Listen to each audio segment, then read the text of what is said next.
Hello, Heidi-ho, and welcome to Cast That Movie, the podcast where two guys from the Midwest who have no business discussing movies and discuss them and put their stamp of non-approval on it and try and fix it, even though they've never stepped foot near Hollywood.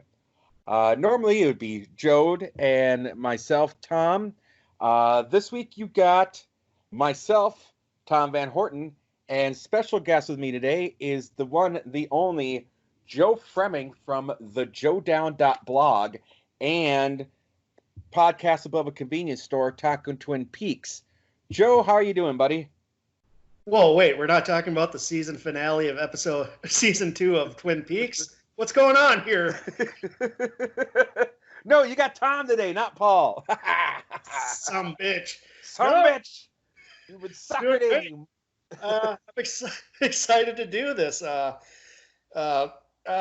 miss Joad around, but we'll probably talk about why he had to miss this for a bit. But I'm excited to sit in. I do not have his perfect podcast voice. That's one thing I love about Joad.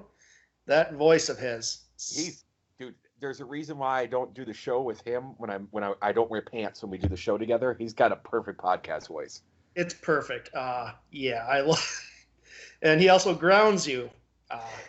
Yeah, we're having no grounding this episode. We're going to be in Shitsville. Yeah, we don't have the Dean Martin to your Jerry Lewis. We have two Jerry Lewises now. Yeah. So this is going to be a little different because, yes, well it be known, Joad has always been kind of my ground, my anchor for when I go off on all things tangents. And Joe is more of a enabler of my tangent tree, as it were. Is that a word, tangent tree? We're going to go with it. We're going to go with it. We're going to make that a word. So we're going to do a couple of things this episode. It's going to be a little different format than you guys are used to. We're going to forego the ads this go around. Truth be told, Joad is the salesman when it comes to the ads. He runs around and gets the advertisers. So the fact that he's not around this particular episode, I was unable to do that. My job is more research and that type of thing. Joe does the advertisements. Speaking of the advertisements. Yeah. Tom, you know this Ted Mills guy? I've known Ted Mills for years. Yeah, the box guy advertises on this.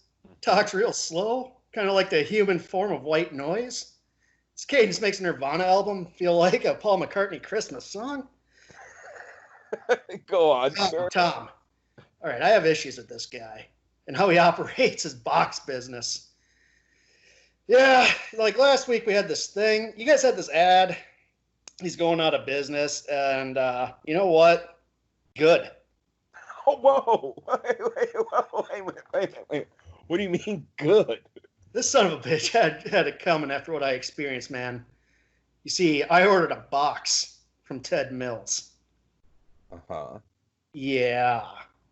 It was not pleasant. All right, so about a month ago, I heard his ad on your guys' podcast, and I just happened to be in need of a box. So I, got the stimulus check. I was like, you know what, I'm going to help out a small business. This guy sounds like he needs it. Man, it wasn't good. Okay, for one, I ordered the box, and it's $12 for one box. That's kind of steep, is it not, Tom? Am I crazy here? You're not crazy, but to his fairness, it's the best box you're ever gonna get. So I've been told. Tom. Then he said, this Ted Mills guy says it'll take 3 to 16 business days. It's just a weird time frame, man. That should have been red flag number 1. But it wasn't. It was number 2 because the price of the box was red flag number 1 to me, man. So I'm livid. Like I'm telling you this story, man. It was a jarring encounter. Okay. So a month passes. I ordered this box on May 1st. Suddenly it's June 4th. By this time, I just forgot. Like, whatever. It's $12. let it go. I went to a liquor store. They got me a box for free. It's not the end of the world. It's whatever. Like Ted Mills got my $12. Whatever. So it's like this Thursday.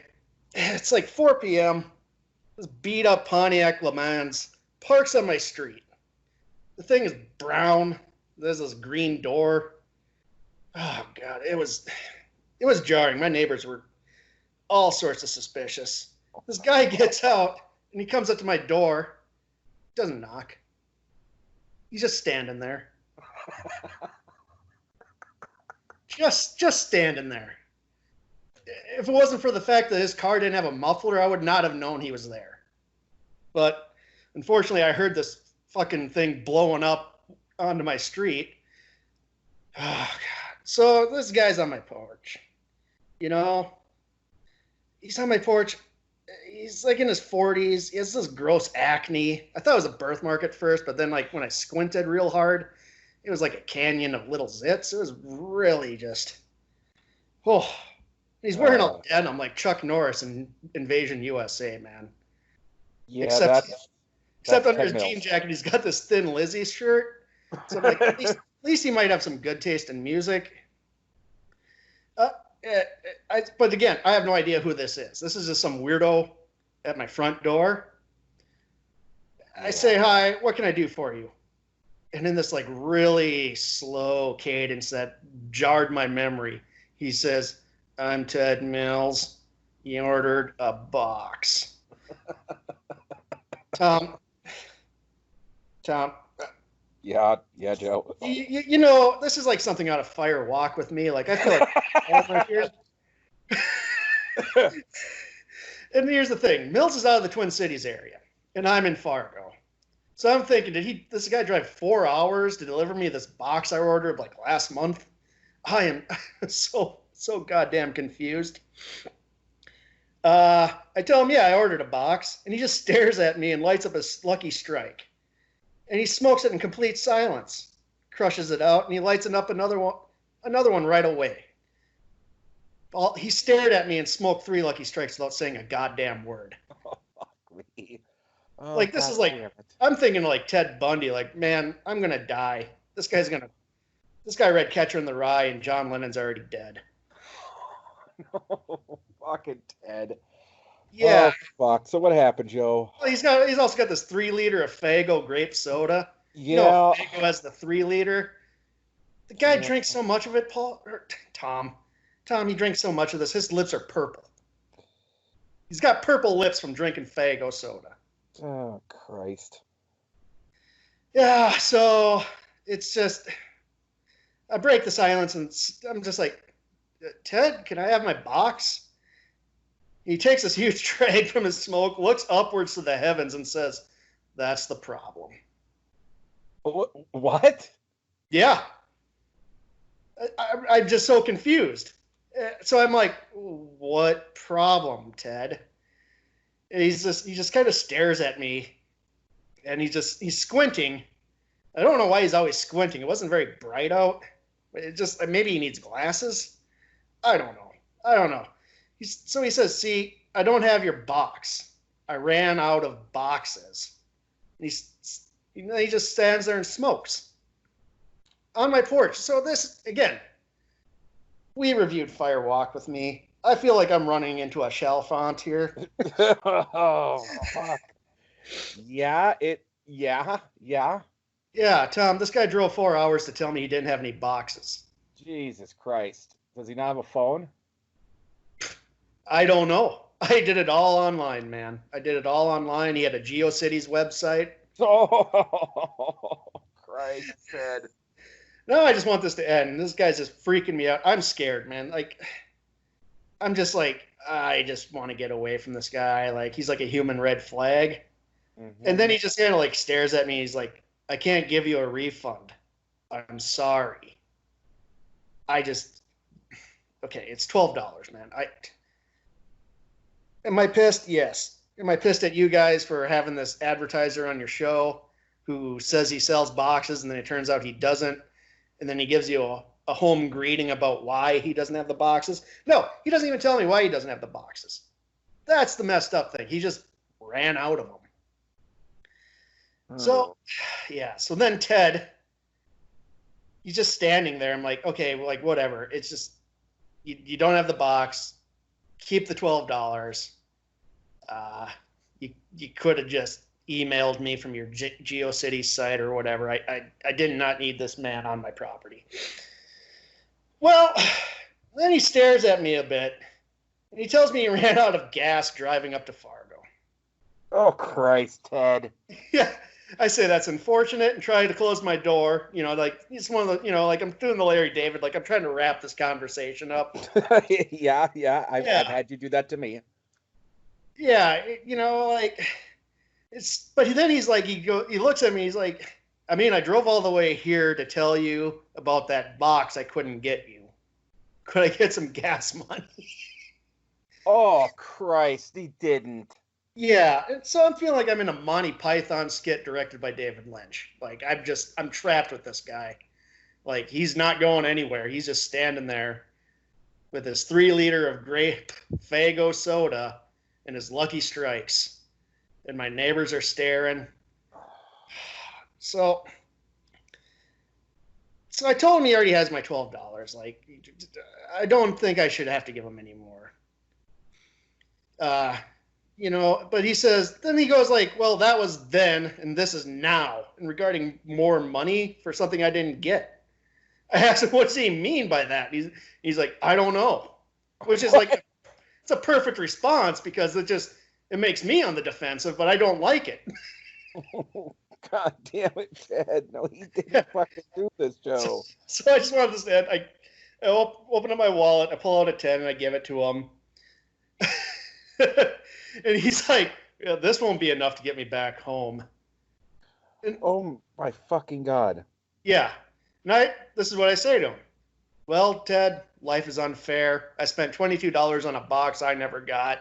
And he says, $12. You gave me 10 outside of that transaction. Oh, my God. Ted. So he's splitting hairs with me at this point. Fuck. Oh. So, and then eventually he's still standing there. This whole thing feels like 15 minutes, maybe 20.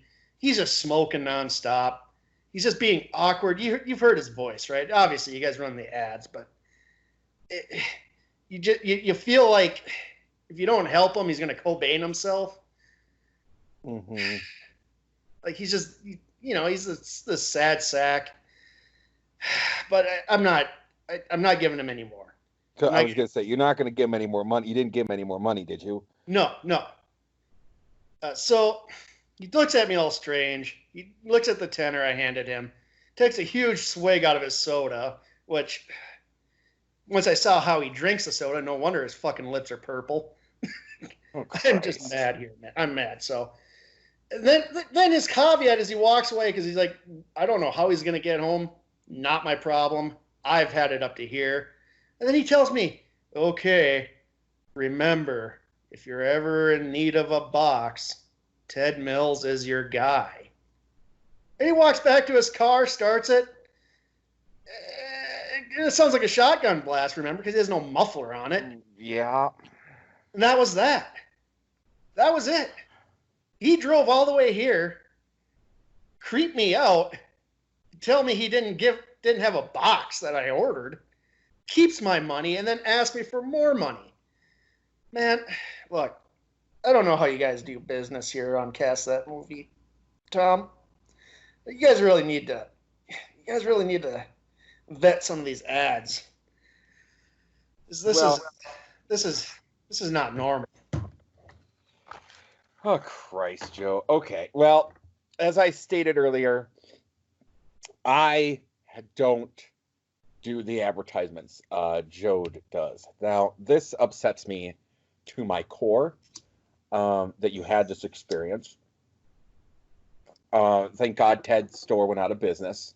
That said, I'm going to give out my personal email address, which is Thom Van Horten at gmail.com. Anyone that's had an issue with Ted Mills or any one of the other advertisers that have gone on and have a complaint, please email me directly so we can address that going forward. And I will talk to Joad. Obviously, he's going to hear this, so I'm going to let him hear it, and then he can respond on that regards, and we can have a discussion about the type of advertisers that we have on here. Again, Joe, I've known you for years. I've known Joad for years, and yes, I have known Ted Mills for years. So immediately when you said the acne, the purple lips, the squinting, yeah, he is like my personal Lodge character. I think that's why I kept him around. He used to do music with us, or we tried to help him out musically years ago when we had Nisbet Records. So, fuck. All right. Well, I think that's why Joe did it. He did it as a favor for Ted. I honestly don't think I've ever seen any money from that advertisement. So, I don't ask. I don't tell. It's kind of a don't ask, don't tell when it comes to that type of thing for us. So, fuck my life. Yeah, it was frightening. My neighbors, they weren't happy about it. We had this whole community gathering about him. They told me not to have any of my friends show up anymore. So there goes my backyard barbecues for the summer. God damn it. Whatever. You know what? It's done. It's done. Ted Mills got $22 out of me. Life's too short to worry about it, man. Like, just, God. Let's tell you what, Joe. Let's go to break. We're going to go to an ad. We're going to do a music break. There'll be no advertisements, but let's take a music break quick. We'll discuss this off the air, and we'll come back. All right? We'll be back in just a few minutes, folks. Well, the future just a fever dream, past thing but a heavy load.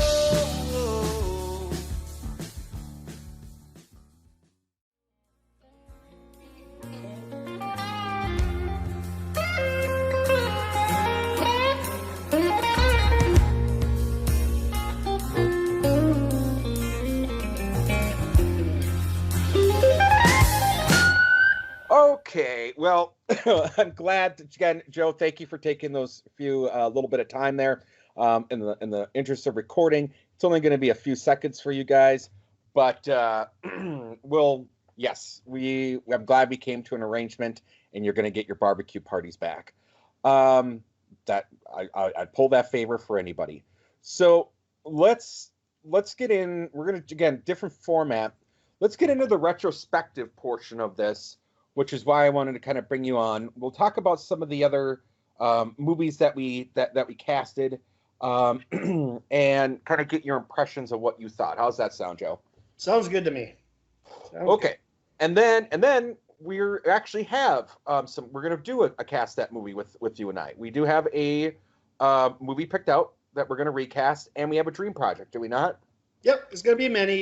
People will know. We'll talk. We're not gonna go deep like you did with Island of Dr. Moreau, but people know this story. It's one man's hubris somehow was his undoing, which is actually a lot of the themes of his work that made him famous in the first place. Absolutely. So there's your teaser, guys. All right, so let's start with the episode. We did Ballistics, X versus Seaver, and also for the Dreamcast Net when we did the Pink Floyd movie. What was your thoughts on that episode, Joe? I loved it. For one, I love the Pink Floyd project. That was what really engaged me. You and I go back to even high school where we were just reading books on the band. Mm-hmm. Just obsessed. I loved it. Ballistic, X versus Sever. I remember seeing the DVD box. Yeah. We had like a lot of them. I worked at a place called CD Warehouse in St. Cloud, and like this was one of those movies that people bought. Again, in the early to mid 2000s, people bought DVDs a lot because it was just they were dirt cheap at the time. Mm-hmm. People would buy this and just sell it right away. And like I just looked at the box and was like, it didn't look like anything I'd be interested in, so I never watched it. And after hearing you guys' review and your warning to not watch the movie, I heeded your guys' advice. Well, I'm glad you did. However, I do have a request that you and Joe do that movie at some point this year for a Joe Down. Doesn't have to be anytime soon, but that is an open challenge for you guys to do Ballistics X versus Sever Joe Down style. That'd be interesting. How boring is it though? That's like the cardinal rule of the Joe Down is like if it's boring, it's just not fun for us. Let me put it. There's so much to this story, like to this movie. I mean, there's a reason why it's a 0%, right? Yeah. There's a reason why it's 0%, and there'll be a lot of things for you guys to be snarky about. If you sat through all the Fast and the Furious movies, I think you can handle this one.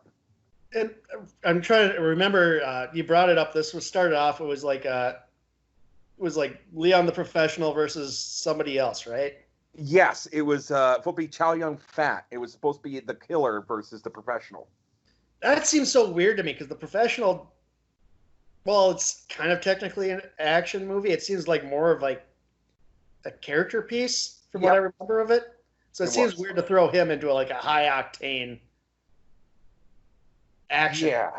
Yeah. Chaos had some interesting ideas, and again, this was just filmed at the wrong time. I think if this was done now, with the success of a lot of these high octane martial arts movies that come from overseas, this would have been, I don't think there would have been as much meddling as what occurred. I think people saw it and it was just not what, especially in the, when it came out, was what U.S. audiences, when it came to an action movie, were prepared for. I think, I think he was trying to go for something along the lines of a Hitman versus Hitman version of Fury Road, I think was his vision. Which would be an excellent idea. Excellent idea. So I totally get that. Now, when it came, you and I have talked about the Pink Floyd movie. Now, Joad and I had two very different visions when it came to the Pink Floyd movie. Joad really wanted to kind of focus on more of a period, where I wanted to go over the entire length of the band. What did you think? Like, if you could make a Pink Floyd movie, what would your Pink Floyd movie vision be? What would I told you, like, after I listened, I was really excited. And like, I kind of had an idea if I were to make one. I would probably do a period piece. They have so much to do an overarching biopic. Like, if you're going to do that, it has to be would have to be 3 movies. It'd have to be like Sid till like Dark Side to the final cut, and then final cut to the end. Yep. That's just the only way you can really. There's so much going on with those guys. There was a lot going on. Was there anything that I know that you had corrected, you had helped correct us, but was there anything that we didn't touch upon that you can remember that you thought we should have? No, I think you guys hit the main beats, because a lot of it is the thing with Pink Floyd, especially with Roger Waters, and like once they start getting more successful, I think there's a double-edged sword in which, for them, it seemed like what is homage and what is profiting off of Syd Barrett's, descent. Mm-hmm. And I think that's something all the band members have struggled with. Just because, Dark Side of the Moon, Wish You Were Here, and The Wall are all huge albums with one common thread, is that a lot of those songs are about Syd Barrett. Absolutely, yes. And yes. I think there is like, I don't remember it just seems like I've seen in interviews where they just like, I don't know if they feel regret of profiting off it, but I think it's just like, it's jarring, I think, to them after a while. Mm-hmm. And they still did it. Like, Division Bell had Syd songs on it. And, absolutely. And frankly, and I'm just going to say it here, because the Gilmour era of Floyd, like, without Waters, is almost 99% hot garbage. Thank you for saying that, because that's my thought of it. I used to like Division Bell, and I think I tried to talk myself into liking it, but I really only like High Hopes on that album. That's the only thing I thought was like a Floyd song on there. That is the only Floyd song on there is High Hopes. I actually will admit I had a girlfriend who in high school knew I was a Pink Floyd fan. She bought me that album. We broke up. Because I was like, you don't understand Floyd. We can't be together. Yeah. Yeah. But like, yeah, I like the period piece or rather the overarching. If I were to do one, I think I told you it'd be like a Scorsese casino thing where it's coming from two different points of view. Mm-hmm. Like how he uses De Niro and Pesci's point of view in that movie, but I would do it as Waters and Gilmore. See, and I think that's one of the things I talked about was that, there's a lot of hearsay when it comes to Pink Floyd, because you have this person's story, you have this person's lens, you have this person's lens, you have this person's lens. You and I have read, I think I've read 3 unauthorized biographies from all detailing different point of views and contradicting each other. Yeah, and that's just it's just because I like to think that it's probably just because they started believing their own bullshit. Here's the thing with Pink Floyd, I love them, but each member is wrong. For the most part. Yeah. Except for Nick Mason. He's the only constant in that band. He doesn't really talk shit about the others. The other, basically Gilmore and Waters are just... It's toxic. They believe their own hype, and which is ironic that Waters wrote The Wall, and he ended up becoming a lot like the Pink character with that band, recording that album. Yeah, there was kind of a life imitating art imitating life circle. Yeah, he thought he knew better. He thought he knew better than Bob Ezrin, who was producing it, and they butted heads over that. Infamously, Gilmore and Waters during Dark Side had different mixes one would remix it one way and the other would come in a few hours after the other guy left and remix it another way. These guys are just they're talented, so no wonder they have the egos, but Jesus, they're wrong. They're just both wrong, in my opinion. I'm glad you see it the way I do, because that's how I feel. I feel they're both. I think everyone's wrong, and in a way, everyone's a little bit right. I think there's a lot of things there. Okay, well, what did you think of the Island of Dr. Moreau, both the redo and the making of the Island Moreau Dream Project? I loved it. It was so I listen to these. I go on these 2-hour walks on my days off. I'll listen to your podcast. I was sweating from excitement listening to this because this is what wasn't until a few years ago I actually saw the documentary you referenced, Lonely Souls, I think, or it was was it Lonely Souls? It was something yes, but go on. Yeah, so I saw that a few years ago and I had no idea how fucked up this whole making of was. To me it was just one of those generic movies from the 90s of our youth that I remember seeing the trailer. It looked really bad and I never saw it. Then I watched that documentary and I was like, holy shit. Wow. So you doing all that research and giving all these facts that are outside of the documentary I saw was insane. How they even got a movie out of that whole experience has got to be at least give them an award for that.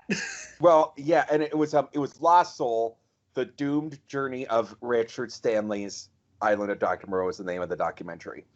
I completely agree. The fact that they even came out that the movie was done is insane to me. Yeah. So then you guys' cast. I was only upset by one thing. You guys didn't cast Brian Dennehy as the replacement director. He had just died. You guys didn't even throw him a bone. It's a common thread. Look, so people, I have my ongoing jokes with Tom and Joad.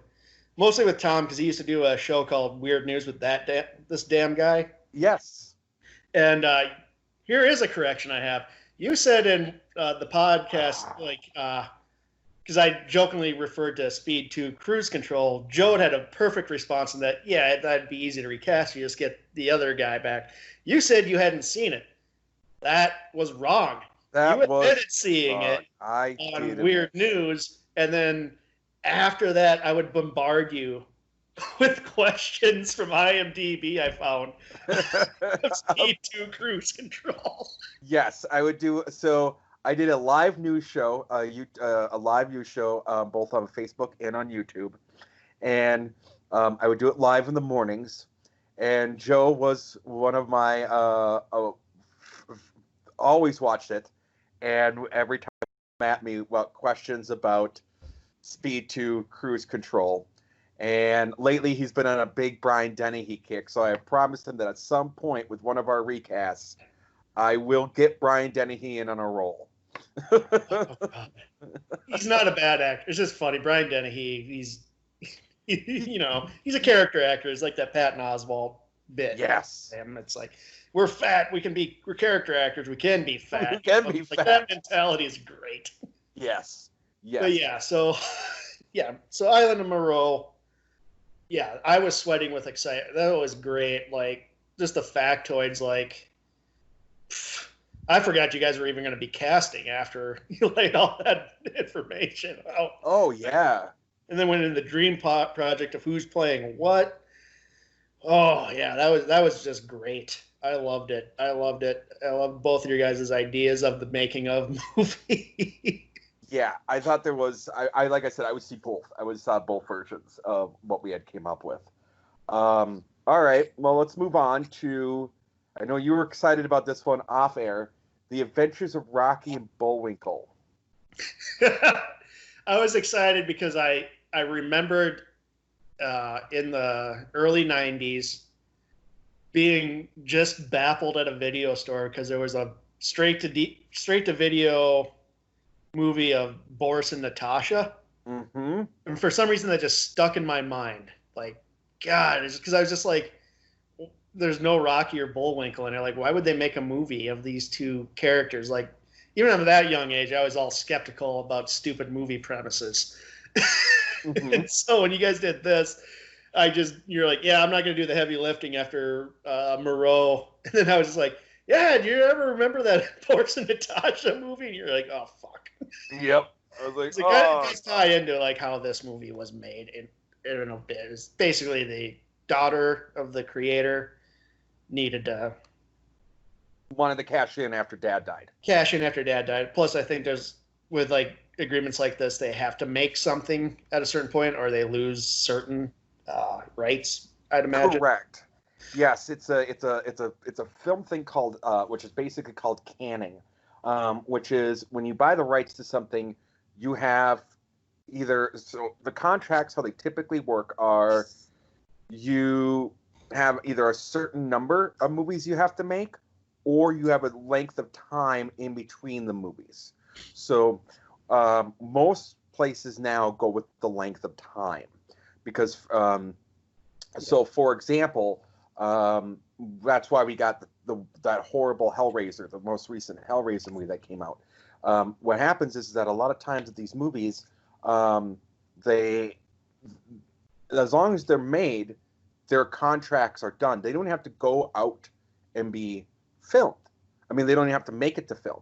They just have to be made and put in a can. Basically, it's called canning. Which is the infamous story of the Fantastic Four.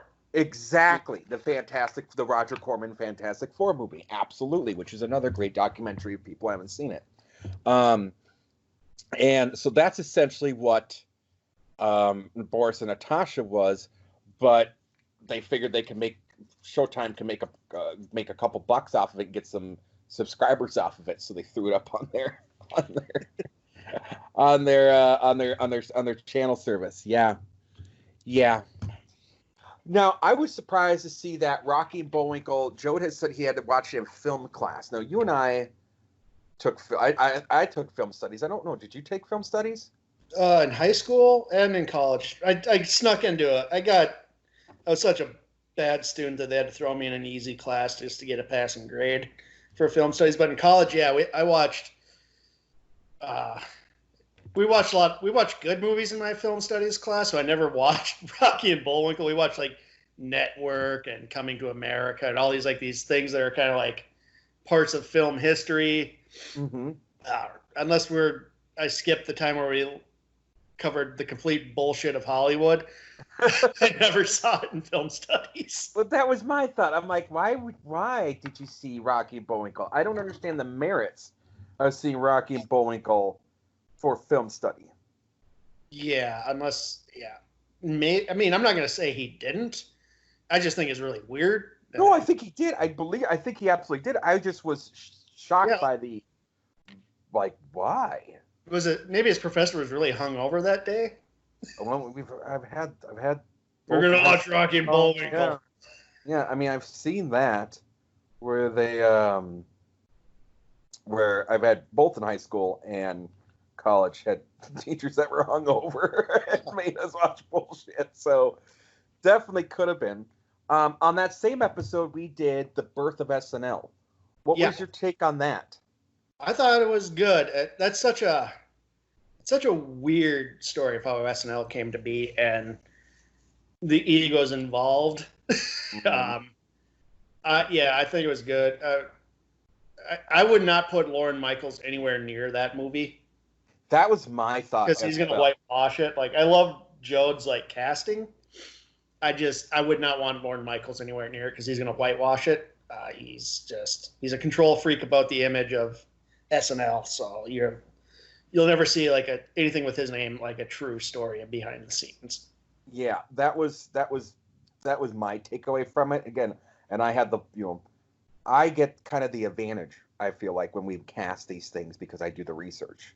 So, I was that was my thought completely. I think this is on the following episode. We did something I think you guys did on the Joad, which was Jingle All the Way. Yeah. Boy, this is a dog shit movie. It's just everything about it's wrong. The casting's wrong. The premise is wrong. The writing's wrong. Everything about it just didn't make any sense to me. We tore it a new asshole on the Joad. I like you guys is trying to sell. I believe this is one you were trying to salvage, and Joad was like completely redo it. Yes. So this is my take on this one this is one I want to dig into because I felt it was some of our more interesting casting. Mine would have been a Farley Spade project, and he went with LeVar Burton and Bruce Campbell. Yeah. Yeah, because he was doing the Sam Raimi thing of a dark comedy. I liked it. LeVar Burton was a weird choice, but I would see it definitely. I liked your idea, but like, was it John Hughes as your director? John Hughes was my director. Yeah, I couldn't see Farley Spade because when I associate them with like the Happy Madison bullshit. Unfortunately, I just couldn't see them in a John Hughes movie. I don't think he'd be able to rein back those egos at that time. Okay. But yes, but I think it would be interesting I'd watch both, but Joad threw the trump card out there with Sam Raimi with me, so he won my heart. Yeah, absolutely. Yeah, with Bruce Campbell Raimi, too. And Bruce Campbell. As the mailman. I would kill to see a movie of Bruce Campbell as a pissed off mailman. Oh, he would kill. He would absolutely kill. Yeah, he threw the Sam Raimi and the Bruce Campbell trump cards at me as well. And I was taken back when he threw those ones at me because I was like, you know what? He used those cards before I did. And I really expected to use those cards before him. Yeah, when we did the Twin Peaks podcast, I did that to you with the Michael Irons. You did. Yes. Oh, God. Yeah, you did. So then Theranos, what do you think about that particular story? That is an interesting story. I knew it just a little bit, but like your research and talking about it, wow, what a house of cards that woman built, huh? Oh, it's unbelievable, and it's still not done yet. I mean, the court cases aren't after lie. Oh my God, it's interesting, and Clickhole did an amazing, Clickhole's associated with The Onion. Like, what was it, like a verbal history of this. It's just like, it's made up and it's ball. But some of this, their version was less crazy than the reality one. And that's the thing. I mean, when you look at everyone that was involved and everything that happened in this Theranos story, and there's been, I think, 2 or 3 documentaries now. I think there's 2 books out there about this. It's unbelievable. And again, it's ripe for movies. It's been discussed as a movie for years, and it just hasn't made it anywhere. And I'm still shocked that it hasn't been done. Yeah, and like your observation that she's probably sociopath, and that she mimics, and like I remember seeing her picture, and I was like, God, she's trying to look like Steve Jobs. Well, yeah, Yes. you're talking like, yeah, when she starts picking up the mannerisms and stuff, that's just imitation. That's what sociopaths do, is they imitate what they think are how people act. Exactly. Yeah. She's a sociopath. She is mimicking human behavior and trying to emulate, and because she can't relate. And she doesn't know. She can't tell the difference between right and wrong. Absolutely. Gets her and all the shit that she's in now. Absolutely. And to be fair, a lot of entrepreneurs and a lot of business owners and a lot of successful people in politics, in business, are sociopaths. It's just, it comes with the territory. It's just, they usually have someone there to kind of rein in their right and wrong, their sense of right and wrong. And she, instead of embracing that, kicked everyone out of the room that would tell her she was wrong. Yeah, that's good. That'll be interesting. I'd see a movie. I think there's one on Hulu I'll probably watch after we're done recording this, just because this jogged my memory that, I have to watch that, because that story just intrigued the hell out of me. It's fascinating. It's so fascinating. People who were like in government, like in presidential administrations. Was it Kissinger at one point? Kissinger, Mattis, yes. That is all on her board of directors, dude. It's insane. All because she didn't like to get pricked with blood, huh? All because she didn't like to get pricked with blood. Yep, that's what started this whole fucking mess off. Okay, well, then finally, our most recent episode was the Street Fighter and the story of Macho Man Randy Savage, our Macho episode. Oh, God. This was great, too. The Joad, we did, one of the few times we do podcasts, we did Video Game Month, and we did Street Fighter. So Joe Brown came to my house when I was living in Bemidji. He drove up from the Twin Cities, and we watched, and we were so confused watching this movie.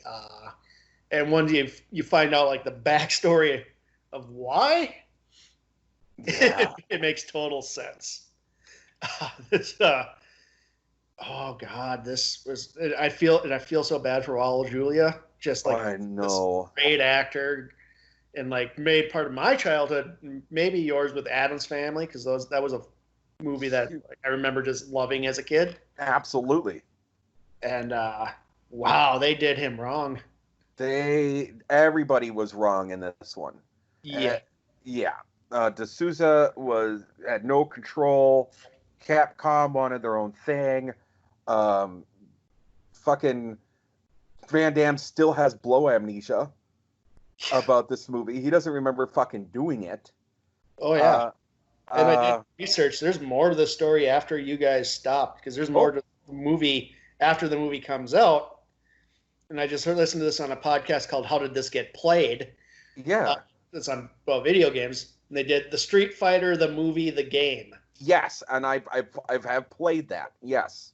Yes. So what happens is they get the cast to do the pixels, or the digitized, because what happened is they wanted to make it like Mortal Kombat. Yes. With like digitized characters. Capcom didn't like the idea, and according to the podcast, didn't give them basically the meat and potatoes of making a video game, and that, the move lists, not like move list, but how characters move and all that. Like, they refused. So they went in this game kind of blind and the mechanics so they couldn't emulate the past Street Fighter games. They didn't give them the code. They didn't give them the code. the coding or whatever, that they Yeah. could base just the basic gist of the move sets and all that, and how the game flows and all that. Is like they were denied that by Capcom for reasons I don't know.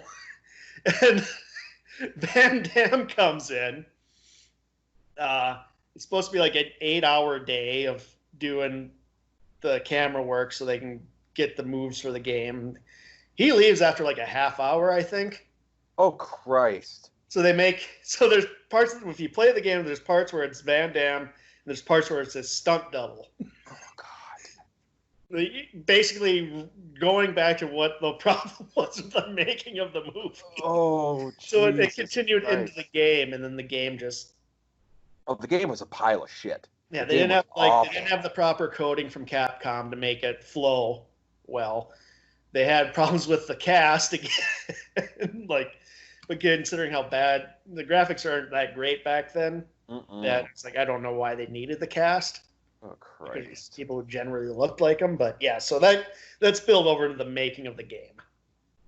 Holy shit! Yeah, Ugh. I suggest listening to that podcast. It's bonkers. I'm just like, wow, like it just Yeah. kept going. It just kept going. Like this was and they couldn't. Raul Julia was too sick at that time to do it, so it was his stunt double. Oh yeah, Impulse. that doesn't surprise me. But yeah, so parts of it will be Van Damme as Guile, and other parts as stunt. You know, I would go back and play it, but I can't bring myself to do it. I'll probably I'll have to listen to the podcast. I'll look up some videos on YouTube. I'm not gonna be able to replay that fucking mess. Game, It's a terrible game. It was really, really bad. Yeah, that's back when they tried to digitize everybody. There's a WWF game that was kind of like that. That sucked too. Yeah, was Steel Chair Challenge? I think it was that one. I can't remember exactly, but yeah, it was. They had like moves like in Mortal Kombat too. Like Undertaker had ghosts fly out of his hands. Yep. But it's Yep, and Shawn Michaels had hearts fly out, and Yep. Oh, I know the game. Yeah, it's terrible. The 90s was a bad time for both film and video games. It was rough. It was rough.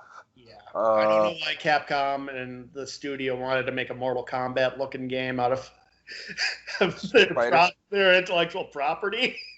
Jesus Christ. Well, and again, the movie, the cut that we got, it's a G-rated cut. Yeah. You know, if the movie's rated G, they dropped a swear word in there to get it to PG-13. The main problem is he didn't want a tournament movie, which doesn't make sense because Street Fighter is all about a tournament. Right. Yeah, okay, enough. We'll go on that one for hours. And finally, we did Macho Man. Yeah, a very Macho Man's a complicated guy. I think I glossed over a lot of things in that one. We don't need to go over all of it too. People can find it. You guys there's a lot of dark things. Talked about the behind the ring or whatever, where our dark side of the ring on how Miss Elizabeth's life tragically turned out. Yeah. Macho Man was but he is a charismatic guy. I have complicated feelings because I love that old school wrestling, but knowing like how some of these wrestlers were in real life it's hard to divorce myself of the character versus reality. I have the same issue. I completely have the same issue with you. Yeah, that you do, because I do. I mean, I grew up on old school wrestling, and you know, I absolutely love it. And I even now, I mean, I don't watch wrestling. Like, you know, Joad had brought up the fact that I'm kind of a wrestling fan, which I am, but I don't watch it per se, but I keep up on it, if that makes sense. Oh, I do too. I have YouTube channels I watch just finding out what's going on, because a lot of times now, especially the behind the scenes stuff is way more interesting than what you see on TV. Right. AEW now, like WWE talent. Yep. So, and I will admit, when Robert Rodriguez was doing Lucha Underground, I was watching Lucha Underground because it was Robert Rodriguez. Yeah, that was on Netflix, wasn't it? No, well, it was on Netflix for a little bit, but it was on his channel, which was I thought it was an acronym for Dusk Till Dawn.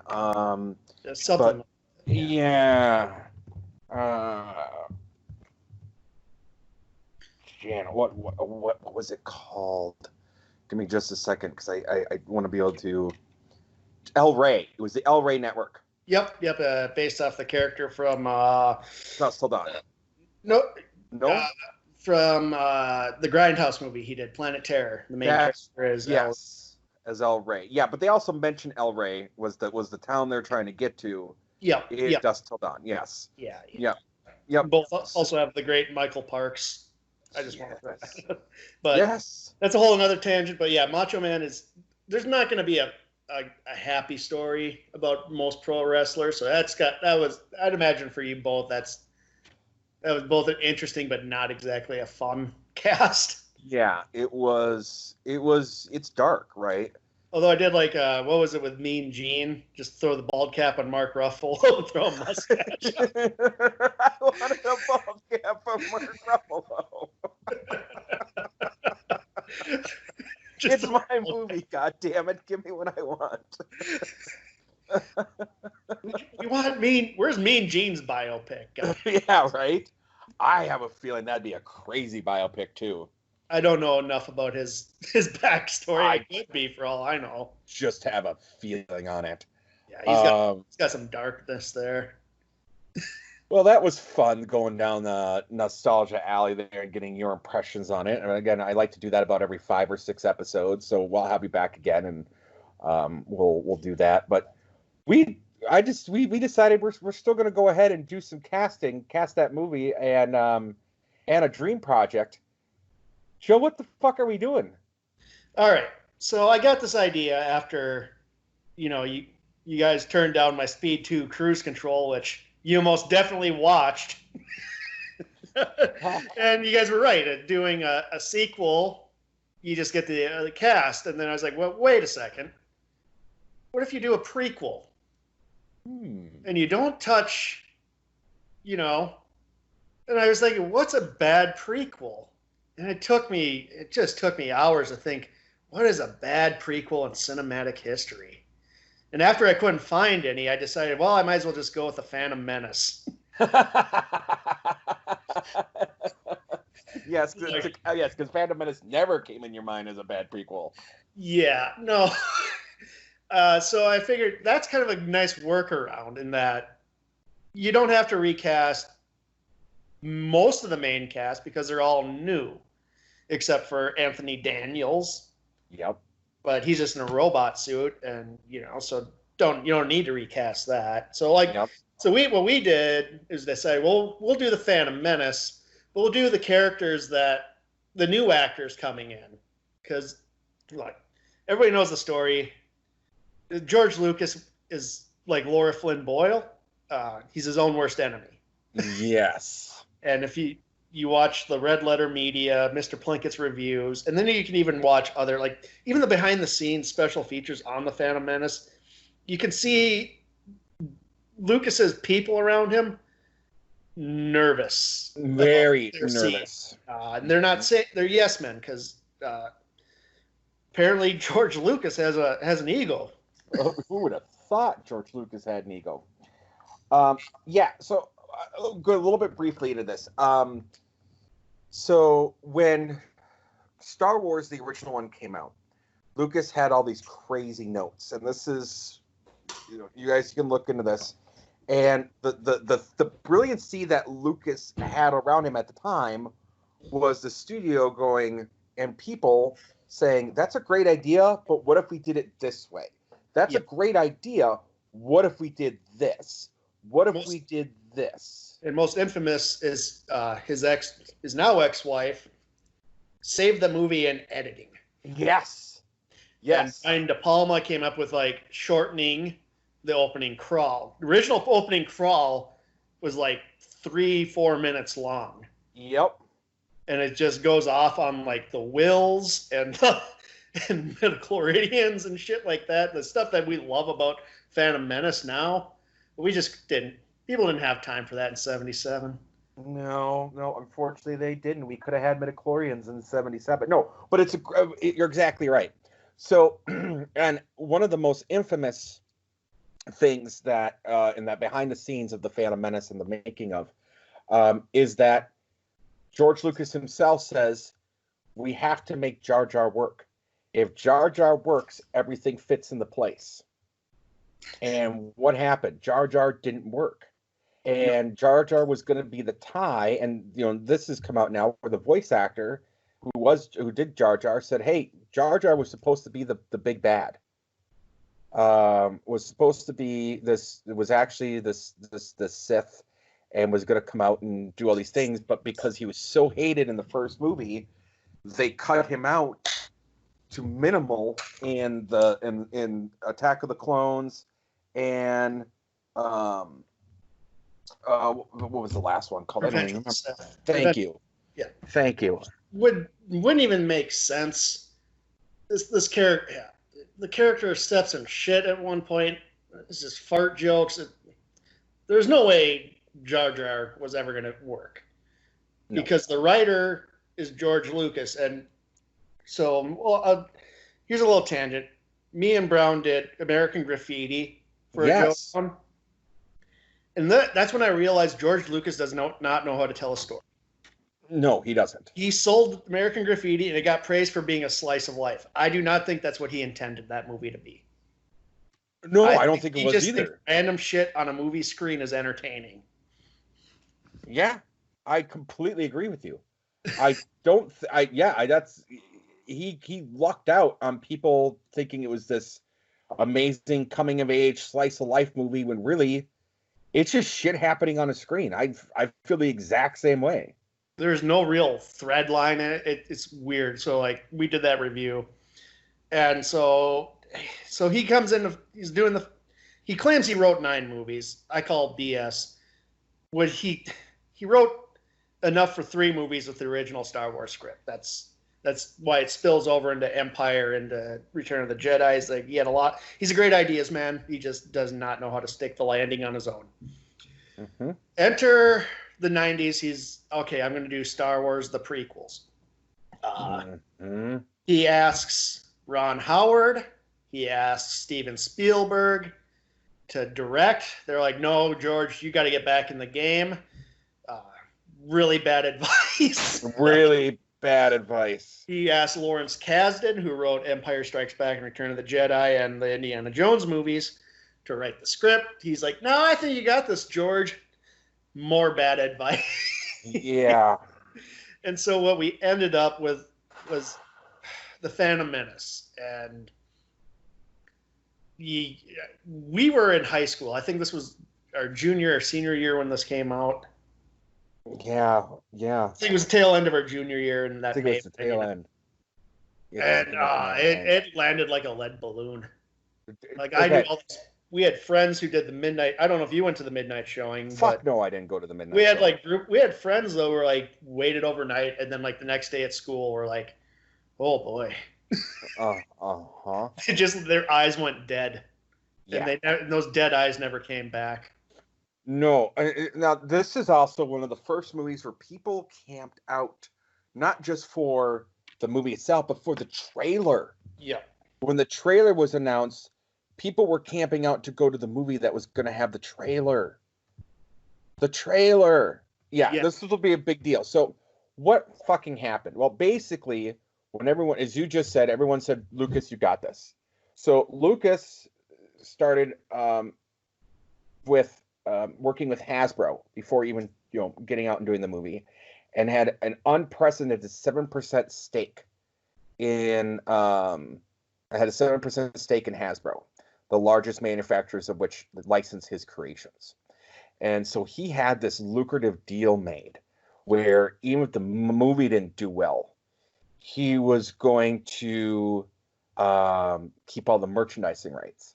Which he restored when he made the first Star Wars movie to help finance it. He got all the licensing rights for toys, T-shirts, and stuff, which was nobody wanted that in the 70s. And he built an empire off that. Yes. He made buco off of that. So what Lucas did with this one is he fronted the entire $115 million budget himself, because when he decided, when Spielberg and when Lawrence said to him, "You got this. You do it yourself." He's like, "Well, if that's the case, I'm going to do it all myself. I'm not going to deal with what the studio did to me in the first 3 movies because I'm George Lucas and I know what's going to happen." So all of it was his bottom dollar. So no one could say to him or come to him with anything other than basically yes men, because he had the entire budget paid for by himself. And this is one of the reasons I wanted to do this movie on Cast, in that it's almost the opposite of the problems that the movies you guys reviewed, in that there's no studio interference. There's no like shell companies just siphoning off money. This is just one man's hubris. Yes. This was Lucas was his own word. Like, there's no one to blame for what happened with this movie other than himself. Yeah. It's bad. And it's bad. I remember seeing in the theater, and I was excited because like we grew up on Star Wars. Yeah, absolutely, we did. This was like we grew up in a time where the internet was there, but it wasn't. I wasn't on like chat rooms where people were just like hating on each other for fandom. So we kind of had like that golden era. Yeah, we did. So like we didn't really have a whole lot of other points of view coming in besides our circle of friends on Phantom Menace. And so like when our mutual friends saw it and they're like, "Man, this is a fucking bad movie," I was like, "Yeah, it can't be that bad. It can't be that bad." And I went and saw it with my parents. And I walked out, I was like, "Wow, that was bad." Yeah. Like, how do you fuck up a Star Wars movie? Yeah, I can't remember who I went with, because my parents didn't go to movies, but I did go to see it in the theater. I think I might have went with Mojo. And, oh my God, like, yeah. Because I think my junior and senior year, there was this card and comic shop that was downtown across from the Java Joint. And I would hang out downtown in between the Java Joint and the comic shop.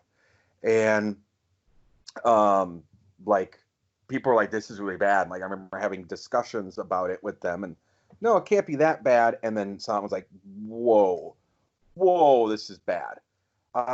So that's what that was. Joe, since you're the guest here, we'll start with you. Who would you have directed instead of George Lucas? So I'm not saving this script. Mm-hmm. In my mind, I'm putting a director in who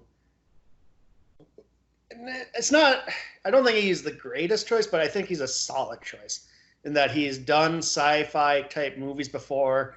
He knows how to make a hero's journey, and he also knows how to make bad guy interesting. Mm-hmm. I'm going to give it away here. In 92, he directs one of the best action movies of all time with Terminator 2. I'm going with James Cameron. Yep. Yeah, James Cameron would have done really well. And I think he can do... We've seen it, like, we've talked about this on the Twin Peaks podcast, like, I'm not a fan of Titanic, but I can appreciate his embrace, because he's like Lucas, he embraces the technology. Yes. It wasn't until like Avatar, like he went overboard with the technology, where you look at Terminator 2, it's used effectively rather than too much. Overly. Mm-hmm. Okay. Yep. So I think mid-90s Jim Cameron would be he's my choice. So my choice is a far left field choice, but not really, because this guy was asked to direct Return of the Jedi at one point, and he wasn't doing a lot when this movie came out.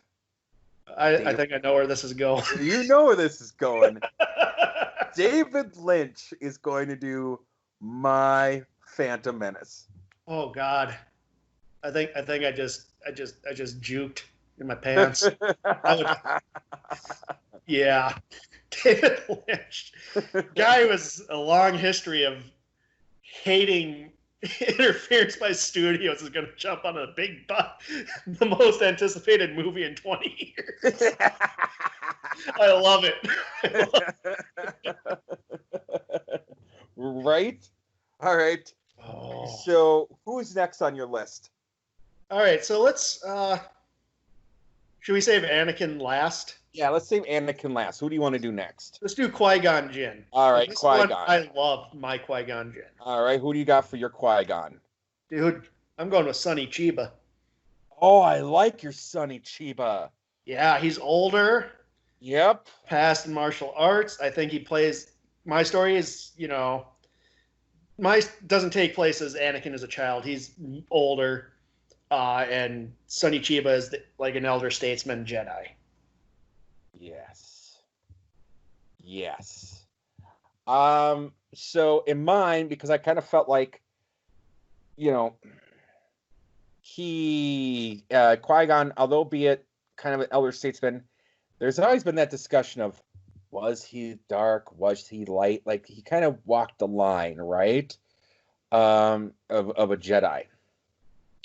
So I wanted to pick someone that kind of could do an older gentleman as well, that could do interesting. And I wanted, I liked the idea of Liam Neeson, but god damn it, I mean, you got all wooden performances from everybody in this movie, right? And this is a guy that I don't think knows how to do a wooden performance. I picked John Malkovich. Ooh, I like that. Yeah, I picked John Malkovich as Qui-Gon. Yeah, he plays a good unstable character. Mm-hmm. Yeah. Yeah, and again, I don't think he knows how to play wooden. I think he would take a charge of the set. Well, if behind the scenes with Con Air, they're changing it so much that he had no idea what the plot was because they're rewriting it, and he's still like the MVP of that movie. Oh, fuck yeah, he is. Oh, hell yeah. All right, so then should we go Obi-Wan next? Yeah, I struggled with this one. Mm-hmm. It's hard. All my complaints of Phantom Menace, Ewan McGregor is not one of them, and I thought there's no topping him to play younger Alec Guinness. Yeah, I would agree with this. Yeah. So I threw the most generic thing I could think of. I just went with Jude Law because British actor, roughly around the same age, kind of looks like Alec Guinness in a sense. Yes. He was on my short list. Not gonna lie, Jude Law was on my short list. I went with, I went with an actor who I like. Doesn't necessarily look like Alec Guinness, but I went with Johnny Depp. Oh, nice. Yeah, I went with Johnny Depp as Obi-Wan. Especially at this time where he's starting to kind of take off too. Yeah, it wasn't quite. He hadn't done Caribbean where he's become Captain Jack, but yeah, he's got a lot of depth at this point. I thought, he'd be a young, lighten up the hair a little bit, give him some cheekbones and done. So moving on, let's do Padme next. Again, oh no. Yeah, no, let's go with her. Go on. Okay, go ahead. Go ahead with your Padme. I wanted what I loved about the originals is like we kind of had Leia's more of a badass than a hapless princess. Like, well, unfortunately, with what's her name, who played Natalie Portman. Natalie Portman, she ended up in that kind of position where she's kind of playing. So I went with a more of aggressive actress. Okay. A little more edge. Because and especially with James Cameron as the director, I think Padme would be less than woman in distress and more of her own independent woman. I went with Angelina Jolie. Ooh, okay.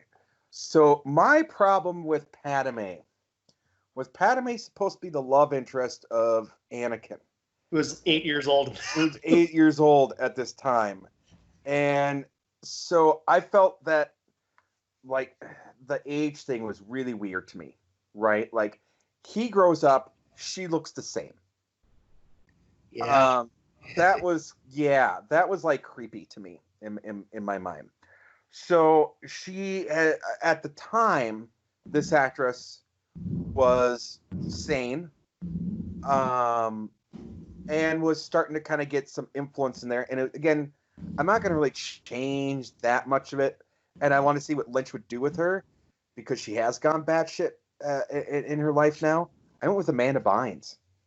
Oh, nice. Yeah, because she was young. She was young. So, so I think Still- now we got. Oh, go I'm ahead. still trying to wrap my head around the David Lynch Phantom.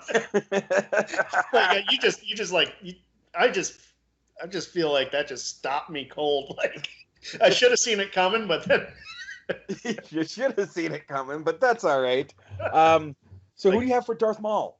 Darth Maul, this actor, in my movie, Darth Maul's more of a character than just a guy who just shows up and then gets cut in half. Again, my characters are older. My Anakin's going to be age appropriate for Padme. Good. So it's an older. This is like more of. This is what the problem is. Nobody cared about Anakin as a little kid. So mine's just he's in the Jedi whatever already. That makes sense. So, but with Darth Maul, I wanted somebody who's like charismatic, but also like menacing. And who does that better at this time? He's a few years away from The Wire. I went with Idris Elba. Ooh, I like that. Yeah, I like that a lot.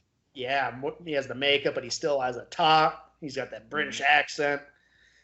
He's smooth a bit. You know, he's like he's awesome. Yeah, I like that a lot. I had kind of a similar idea.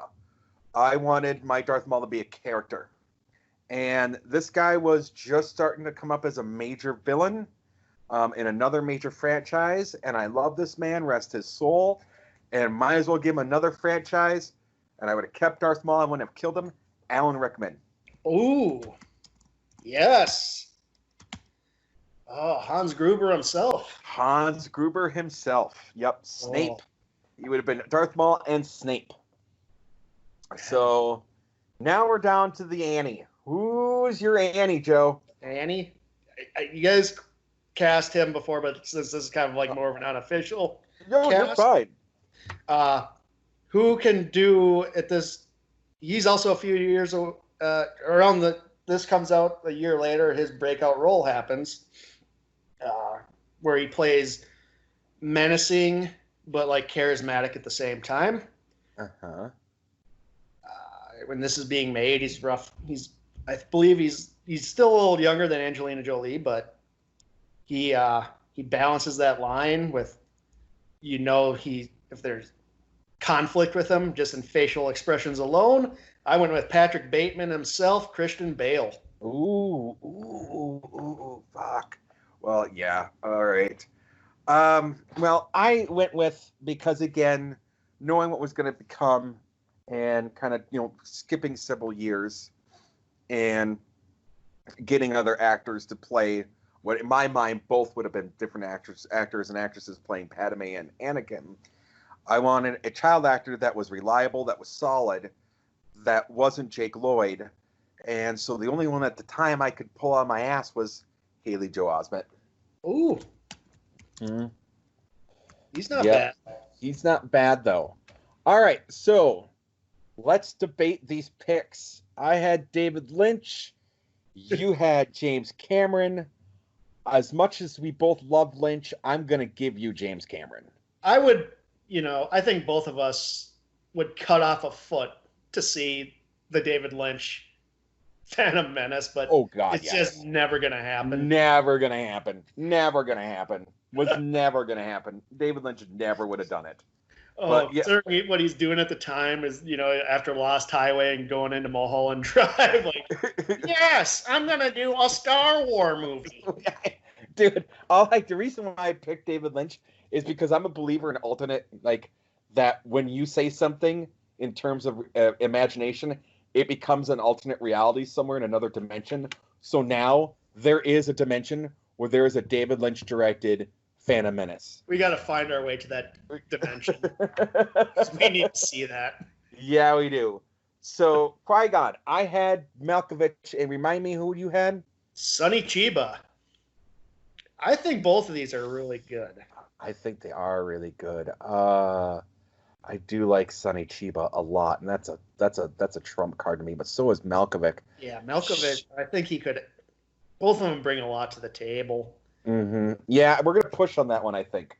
Yeah, I think that's a draw. Mm-hmm. that both of them would do phenomenal. Oh, I love Sonny Chiba so much, but John Malkovich, Jesus, right. imagine. Right? David Lynch movie. I know. Holy shit. It'd be batshit on batshit, dude. You're checking up a lot of boxes for me here, Tom. So, Obi-Wan, you had Jude Law. Yeah. And I had Johnny Depp. I think Johnny Depp. Jude Law, perfectly capable, but Johnny Depp has. You're revitalizing a franchise. You want people who have more dynamic elements to what they bring to roles than Jude Law. Jude Law is solid, but he's not. I was just looking for a British actor. Absolutely no, and here's my. Maybe I should have done Idris Elba as Obi-Wan. Oh, that would have been that would have won hands down. I would have taken that. let's retcon Alec Guinness. One of the big problems that we didn't touch upon, that was one of the biggest issues with this movie, and kind of goes into the writing of it, was who was the main character in this movie? In mine, it's going to be Anakin. Because he's older, and it's going to be Anakin and Padme in my vision. See, in mine, there's no protagonist. And that's the problem. You have to have a protagonist. I'm sorry, you do. It doesn't work when you don't. He's a huge fan of the hero's journey. There was no hero's journey in this movie. There's no hero's journey in it. This was sold as the rise and fall of Anakin Skywalker. He doesn't even rise to anything. No, he doesn't rise to shit. By the time Revenge of the Sith, he's distrusted by the Jedi Council. He doesn't. We don't see what Guinness is talking about in A New Hope. He's almost in awe of Anakin. Where what we saw is just oh God, this guy. Exactly. And it's the bad writing. Hayden Christensen did what he did with what he was given. And I don't think Hayden Christensen is a bad actor. Again, I love the movie Shattered Glass. Yeah, he can act. I think he can act. But here's the thing: we got wooden performances out of Liam Neeson of all people, and out of Natalie Portman of all people. Natalie Portman. And even in Phantom Menace, Ewan McGregor is just kind of a whiny little dickhead too. He kind of wooden performance out of Christopher Lee, which how the fuck do you get that? Yeah, it's bad.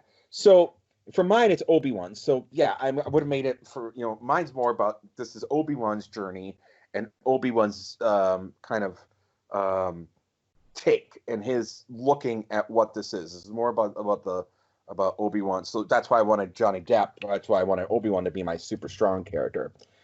Padme. Yeah, I think we got good, solid choices. I'm just going to lean with Angelina Jolie just based off of my director. And absolutely. How he, with Sarah Connor and T2, all of James Cameron's faults, strong female leads is not one of them. It is not one of them. No. And I'm going to go with you on that. That is going to be more of a, how Princess Leia was, kind of a badass. Because again, too, with yours, my idea was I was going to get rid of Amanda Bynes in the next movie, just like I was going to get rid of Haley Joel Osment. But you have Angelina Jolie. Again, you're revitalizing a franchise. You want someone that's going to be in. We're starting right in with Anakin's rise and then his eventual fall, and we're seeing cracks in the surface of him. Yeah. Yep. So that's awesome. So Darth Maul, we had. Idris versus Rickman. That's tough, dude. That is tough. I might want to give you Rickman just because I think Idris was pretty young at this time. Yeah, but I want to give you Idris because I love Idris. So this I do too. He is fucking Stringer Bell, man. Stringer Bell versus Hans Gruber. I think we painted ourselves in a corner. That's a toughie. We're just gonna. Yeah, we're going to put that one as a draw because that's tough. That's really, really tough. And finally, I have to give it Christian Bale. I have to give Christian Bale. If we're going with what Lucas's script, Obviously, I think of the time, Haley Joel Osment would have probably been the absolute best choice. Jake Lloyd, I'm not going to shit on him. He just was a child actor who was thrown into a bad situation. Yeah, you guys talked about it. It's not his fault. It's not his fault. It wasn't Ahmed Best's fault that Jar Jar sucked. These people getting, death threats and all that was so unwarranted, and so one of the reasons I don't like talking Star Wars that much. Yeah, because I've had to separate myself from the fandom. Yeah, I can't deal with the fandoms. They're just nope. And if you're offended that we're saying you're toxic, you're one of the bad fans. Yeah. If you can't see why we have to separate ourselves from the fandom, and you don't get it, you're one of the reasons why we're separating ourselves from the fandom. I don't feel bad saying that at all. No. So, well, damn, that was a fucking good run. All right, well, let's go to break. Remember, there's no ads, folks, so we're just gonna come in and out of music. Yeah, and remember, there's no ads because of Ted fucking Mills showing up at my house smoking them Pall Malls. God, I'm hot about it. I know. I'll talk you down again. When we come back, we're going to play a game. Play a game, and we'll calm down. We'll be back in just a few seconds.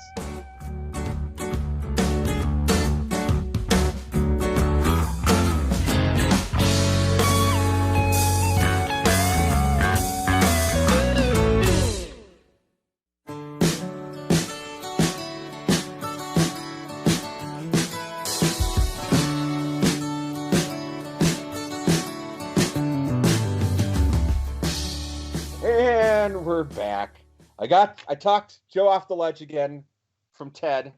I will be having a phone call with Ted after this episode, a 3-way call with Joad and Ted. So we'll get to the bottom of this. In the meantime, we got a top 3 game coming up, and it's going to be the top 3 80s butt rock / hair metal bands. Joe. Yes. This is your wheelhouse, isn't that, sir? Hey, man. I'm not a snob. Well, I am a snob when it comes to music, but there's butt rock bands that I can admit I like, and then there's the worst of the worst that I do not like, and I picked the three I just do not like. This is perfect because the name of the game is Top 3. Now, it could be anything, though. It could be our top 3 favorites. It could be our top 3, as Joe went with, our most hated. It could be whatever we want that top 3 to mean. So, Joe, let's start with your number 3 of you saying your most hated 80s butt rock band. All right, let's hear it. Number 3 has an interesting butt rock history in that its original guitarist went on to be huge with Ozzy Osbourne, as is the rhythm section, played in Ozzy's band of Blizzard of Oz, the debut. But the band they were in and what it became was just a giant pile of shit. I'm going with Quiet Riot. Yes. Randy Rhoads was the original guitarist, and he got out, man. Thank goodness. I went with the top 3. My top 3 is underrated butt rock bands or metal bands of the 80s. And my number 3 is a little unknown band called Manila Road. Manila Road. They was founded by Mark the Shark Shelton, Scott Scooter Park. They did a lot of progressive and space rock, but were noticeably heavier in the 80s and came out with albums such as Crystal Logic and Open the Gates into the Deluge, which were known for taking universes and singing songs about things of mythoses around the Conan mythos and H.P. Lovecraft's Cthulhu. Wow. I wonder if this band inspired Mastodon, because that seems like up their alley too. Yeah, I really believe that there's a lot of bands that were influenced by this one. Their legacy was again, they didn't get a lot of radio play, which is unfortunate. But they were really people should look into it. You really should look into it. Yeah, I'm adding that to my list of bands I need to listen to. Yeah. It's called Manila Road, and yeah, it's their stuff from the second lineup, really from like 1982 is really where they started to really hit their stride. Open the Gates, their 1985 album, is fucking really good. Yep. They're big in Europe, but not in the US. So, what's your number 2 most hated 80s butt rock band? Oh man, this band, God, they had a hit, and it was so popular and so awful, and it just every time I hear it, I just want to jam fucking spikes in my ears. Their later claim to fame is they set their stage on fire and killed people. I'm going with Great White. I was gonna say that's Great White. Yeah. Oh damn! They also did a completely forgettable Led Zeppelin cover album. Yeah. Yeah, they were a bad band, man. Oh. Yeah, not good. Not good. So I went with and this is more of a person, but he's had a solo career, but he worked with a band called Merciful Fate, King Diamond. Ooh. Mm-hmm. And a 1984 release called Don't Break the Oath. Later in 2001, King Diamond basically started reunited with Mickey Lee, who was a Motorhead drummer. He's a Danish runner. He's guested on Cradle of Filth. He's worked with Dave Grohl on a metal side project called Probot. Check it out. Yeah. Yep. King Diamond. Nice. Mm-hmm. I love me some King Diamond.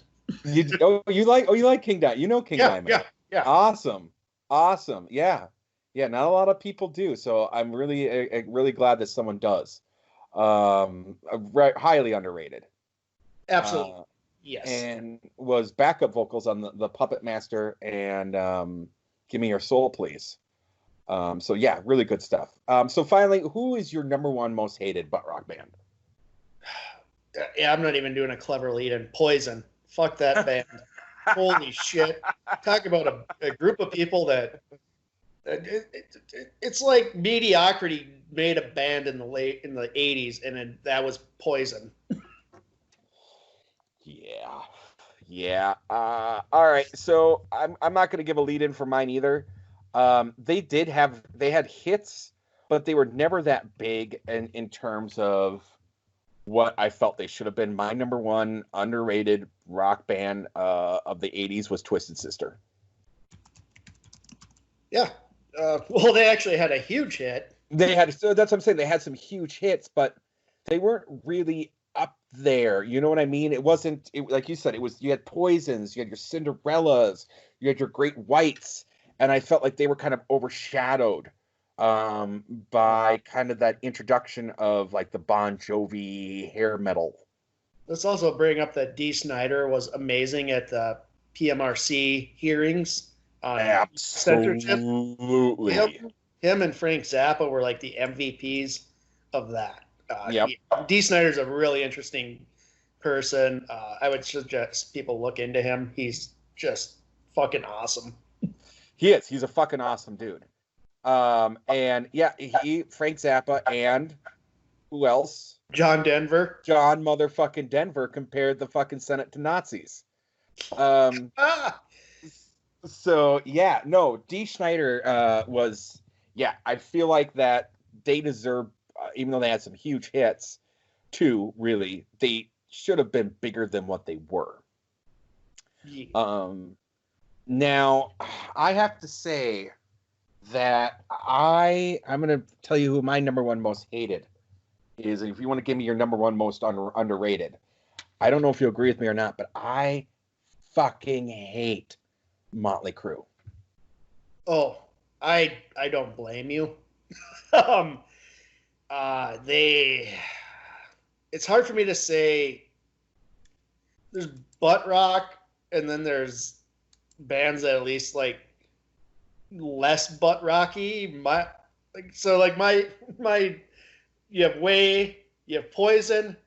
In the middle, there's Motley Crue, and on the other side of that is Guns N' Roses. And I think Motley Crue falls in the middle there, but Yep. I don't like them. But I won't give them complete butt rock status, if you will. Fair enough. Fair enough. So then, who's your number one you think most underrated butt rock? Oh God, I'm kind of on the spot here. I would say just because going to the proggy stuff and this wouldn't even be 80s, so that kind of goes out the window. I was going to say Hawkwind with Lemmy. Yeah. That was more proggy 70s. Yep. Oh, jeez. If you can't. I just thought maybe you had some insight in that because I know that's a genre that you were very familiar with. Yeah, I'm trying to. It's hard because there's so much shit there, and I was on the roll on a roll with the crap bands. Absolutely. It's hard to remember like the good ones. Yep. I'd say underrated. I mean, I'll just they're not even. This isn't even butt rock, but they kind of get lumped into it. No, that wouldn't even work. I'm just maybe. Nope, I can't think of it. Okay, I'm just saying, I'm going like hard, like real metal bands, and I'm like, yeah, no, they would never be linked in with that. No. Maybe Guns N' Roses if they're going to be forced into a butt rock. Well, Chinese Democracy. But they're not underrated. No, Chinese Democracy was somewhat butt rock. That album was so fucking terrible. It was really bad. Joe, we're under the Dream Project. What is our Dream Project? The Jackson 5 movie, which was a huge challenge for me, and it kind of made me realize that I need to the media I consume is too white. Coming up with this because I struggled with it. I know the story of the Jackson 5 is just it's hard for me to come up with casting this because this is my fault. I just don't know enough black actors. Nope, this was a challenge for both of us. I will admit I'm not afraid to admit the same thing. This was a challenge. Now you might sit there and think, well, you guys are cheating. The Jackson 5 was a movie. It was a made-for-TV blah movie. Each one thing. Yeah. It wasn't. It didn't get into it. Again, just like the Pink Floyd movie, there's so many lenses because so many people have different ideas of what happened here.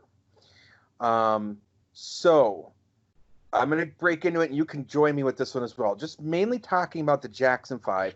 You can't talk about the Jackson 5 without talking about a band called The Corporation, which was Barry Gordy, Alfonso Mazel, Freddie Perrin, and Deke Richards.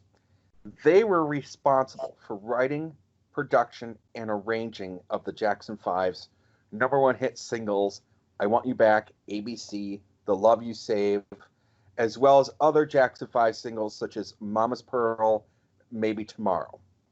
They were responsible for writing and producing Bless You, which was the last hit for the trio Martha and the Vandells before disbanding in 1972. Like Motown's previous production team, The Clan, which was pulled together to create the single Love Child and I'm Living in the Shame for Diana Ross and the Supremes, The Corporation was intended as a replacement of sorts for the Holland Dozier Holland, who had left the label in 1967 to start Invictus Records and Hot Rax Records.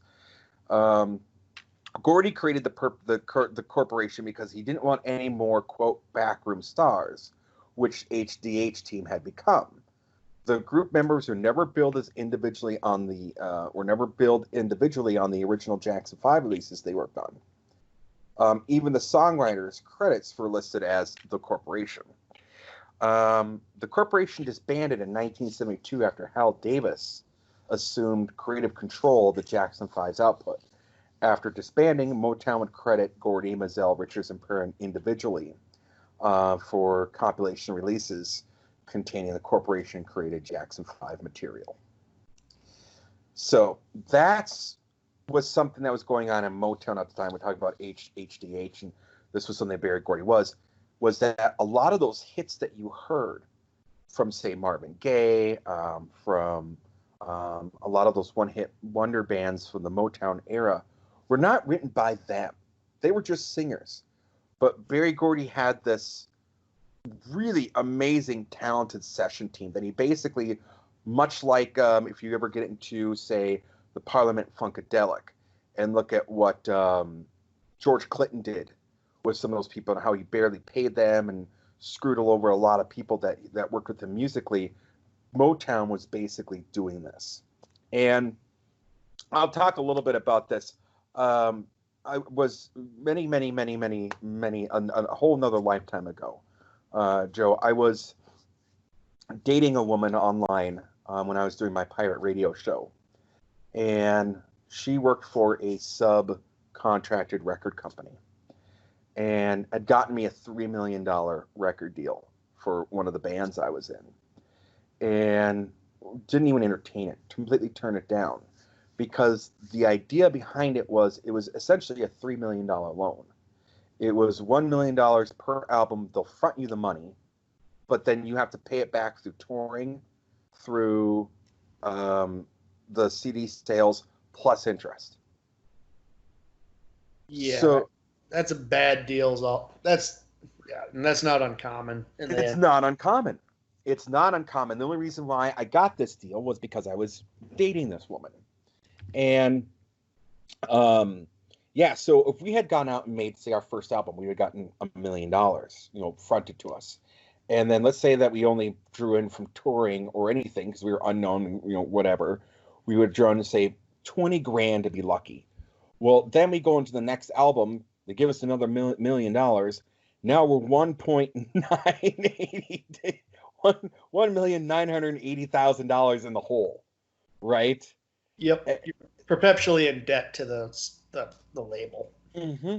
And by the end of the thing, if you don't have the money paid back, then you have to work it off as a session musician. Is essentially how that contract works.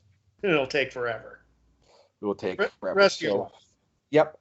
So that's essentially what happened, and this is what Berry Gordy was doing, and got a lot of these talented people was doing this type of thing. So, well, the Jackson 5 brothers was really created by Joe Jackson. So Joe found Tito playing his guitar after a string broke and was impressed enough to buy him his own guitar.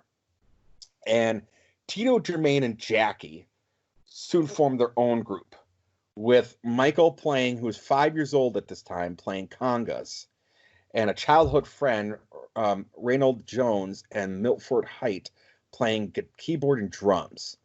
Then Marlon soon joined, and in 1965, a model named Evelyn Leahy was organizing a children's fashion show at Forest Glen Park. She needed a band and recalled seeing the group performing in a shopping mall in Gary, Indiana, and she invited them to perform. They didn't have a name, and she named them the Jackson 5. In 1966, they won their first talent show. Jermaine performed The Temptations' My Girl, and Michael performed Robert Parker's Barefootin'. Johnny Jackson and Ronnie Ranseffer eventually replaced Height and Jones. And during their early years, the Jackson 5 would perform at talent showcases at other schools in Gary, Indiana, and the Chicago areas. Eventually, in 1967, they were booked into Chicago's Regal Theater, the Harlem Apollo, after winning talent competitions on both shows that year and winning an Apollo competition. It's claimed that Gladys Knight sent a tape of the boys' demo to Motown, but the tape was rejected and sent back. Well, in 1967, the group recorded an early version of a song that became their first single, Big Boy. But they wrote that for Wonderful Records, but it was rejected. In November of 1967, Joe Jackson signed with the group to Steeltown Records, a label founded and owned by record producer Gordon Keith. With Keith at the helms, they recorded Big Boy again, released as their single. By March, they managed to sign the Jackson 5 to a distribution deal to Atlantic Records, where they had Big Boy and the other single, We Don't Have to Be Over 21 to Fall in Love, which were distributed. They had their first paying performance at the Apollo Theater, where they opened for Etta James. In 1968, they opened for Bobby Taylor and the Vancouvers. Later, Keith learned that Jackson tried to get in touch with Motown through his attorney, Richard Arons, because he wanted to be with Motown Records. Taylor sent the boys to Detroit after being blown away by Michael's voice to be set up with a Motown audition, which Gordy initially had rejected their tape, not wanting to sign any more kid acts after Stevie Wonder. Changed his mind, and he returned to Detroit, where he and Joe Jackson and the boys signed their first year-long Motown contract. However, the album was delayed due to a contract dispute with Keith. This should not be the first time that Joe would get them into contract negotiation problems. The boys performed at strip clubs such as Guys and Dolls to make extra money, as well as playing at honky tonks in Illinois in fucking 69. Oof. Yes. So, Go ahead. No, that's just, once you know that the type of person Joe Jackson is, it's not surprising. It's just, God, you know. Yeah. So on March 11th, 1969, the Jacksons signed a 7-year exclusive contract with Motown. So after initial recordings at Detroit, Hitsville, USA failed to impress Gordy, he sent them to Hollywood. In August, the PR machine led by Susan DePass started to pass the group office and been discovered by the Supremes' Diana Ross. When the group opened for the record industry insiders at the LA club, the Daisy, Michael was billed as an 8-year-old sensation, even though he was actually 11 at the time. Through the several days, shortly after, the Jackson 5 performed a cover of It's Your Thing at the Miss Black America pageant in New York. By September, Gary had a new songwriting and had created the corporation to exclusively write for the Jackson 5. After recording I Want You Back the same month, the single was released in October, and then they started debuting on the Hollywood Palace, the Ed Sullivan Show. Their debut album, Diana Ross Presents the Jackson 5, was released in 1969. So there was a lot that was going on there. The Jackson 5 basically became Motown's main marketing focus at this time, and licensing dozens of products, including a J5 Heart logo, cartoon deals, board games, posters, album covers. The black publication Right On began in 1971 and focused heavily on the Jackson 5. They appeared on special television called Diana, which is Diana Ross's. So all these things were going on. Well, they had the world by the balls. So what happened? Well, in 1972, despite Michael and Jermaine's solo successes, their records started plummeting. The corporation had produced most of their hits, but split up that year in 1973. The brothers started focusing on disco and recorded Get It Together, followed by Dancing Machine. It wasn't really going all that well. So Joe Jackson grew tired of Motown's uneasiness to continue producing for the brothers.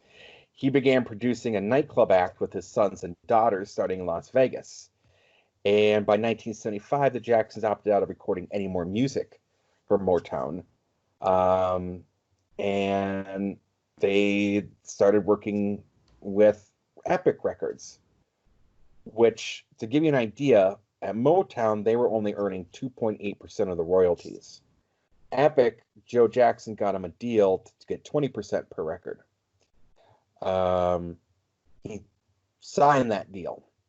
Absent from it was Jermaine Jackson, who decided to stay with Motown following his marriage to Hazel Berry, Gordon Berry's daughter, and Randy Jackson replaced him. Even though the group announced their departure from the label, they still remained under contract. So once again, they had to deal with a lawsuit. So they had to change their names because Motown owned the name Jackson 5. So then they became the Jacksons. And a lot of people go, I don't remember being called the Jacksons. It's because by this time, Michael was just basically done off the wall.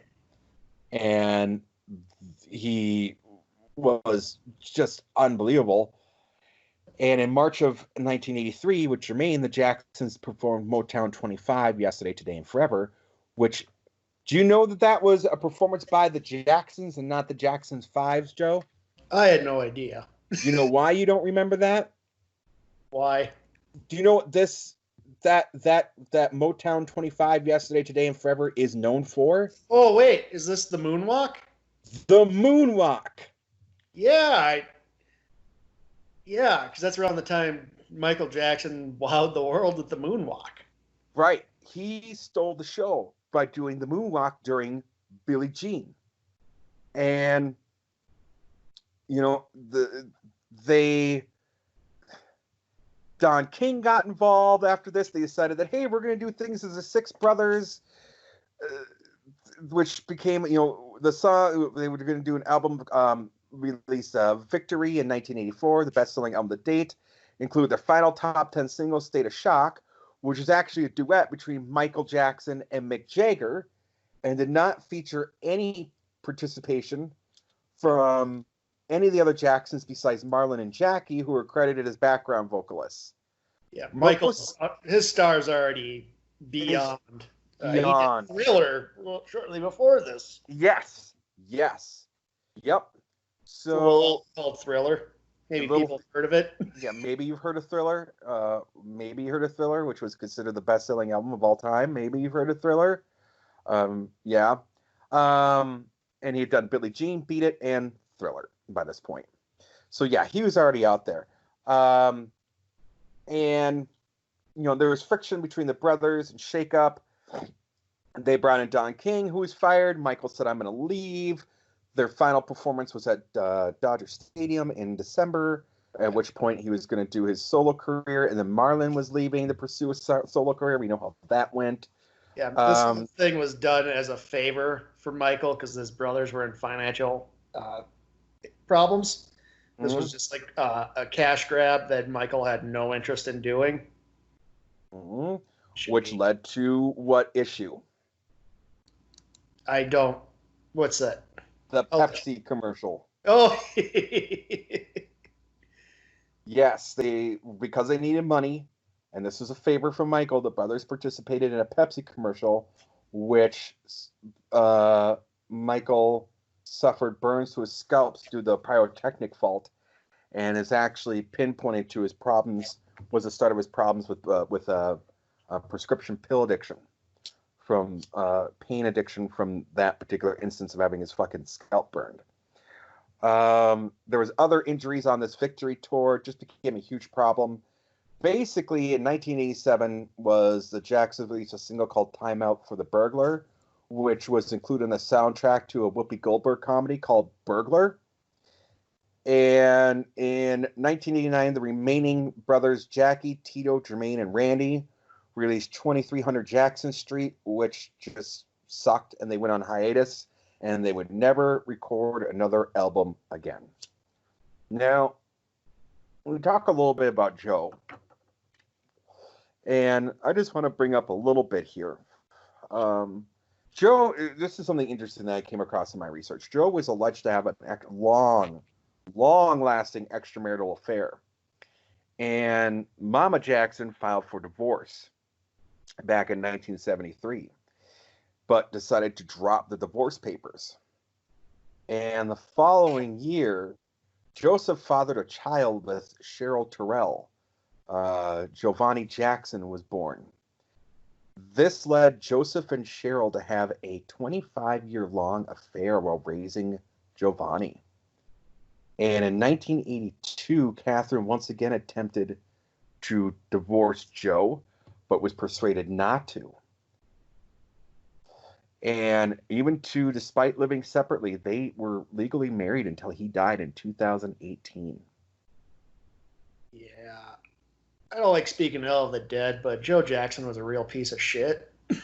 By all means, I went into more of the background of like the label side of it because I knew you had some insight into Joe I Jackson. mean, Joe, it's no secret. He was abusive, very abusive to the kids. The fact fame eventually shielded them from his abuses a bit. They couldn't be showing up to gigs with like black eyes anymore. But yeah, he beat them. It created such a friction. Like much there's a reason why Michael kept a very big distance away from his family in a sense for most of his life after the Jackson 5. Mhm. He kept in contact, but he was not, I think all around, I think Janet Jackson was the one family member that he still kept regular connection with. But yeah, he would never really talk about it in public, but a lot of it's pointed to that Joe Jackson's abuse is the big thing of why he kind of kept a long distance from the family. So what's really interesting about this is you're 100% correct. Okay. Now, Joe Jackson also was, and we'll talk about this a little bit because I mean, I obviously looked this up.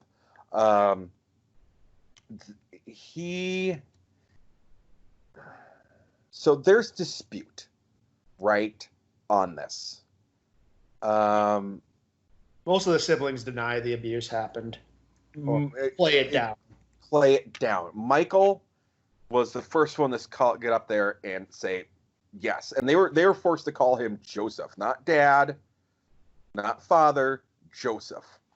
And Michael claimed that from a young age he was both physically and emotionally abused. But was claimed that his father's strict discipline played a huge part into why he was successful. And he came out in a 1993, Michael did, 1993 interview with Oprah, and said that he, recalls a time that Joe would sit in a chair with a belt in his hand, and when they rehearse, and would say things like, "If you don't do it the right way, I'll tear you up, really get you." Now, Joe admitted himself to whipping the children with switches and belts as punishments, but said he didn't do so at random and never claimed to use any object that he felt would imply the word beating. Now, Joe and Catherine have denied the abuse. Catherine has said that the whippings and physical punishments were common back then. Now, Jackie, Tito, Jermaine, and Marlon are the only ones that deny that the father was abusive. The other ones have agreed with Michael on that. What's the one sister? The one who was psychic for a while. LaToya? LaToya was big on that too. She was very outspoken on the Joe Jackson's abuse. Mm-hmm, very. So, I felt like, this would need to be addressed. So, do you have anything else to add to the background before we get into our casting? No, I think we covered it. Obviously, the abuse and the fame and all this wreaked havoc on Michael's psyche. Mm-hmm. No questions. We won't get into too much of that because everybody knows. Yes. He spiraled hard. He spiraled after the early 90s. Yes. He had a very difficult life in the 90s, and was plagued with things, but and there is still back and forth on those things. So we'll leave that out for now. We'll leave that out. So who do you have directing the Jackson 5 movie? All right. So I picked this director because he did a good biopic of a band with complicated relations recently. He did the NWA biopic. Okay. I'm going with F. Gary Gray.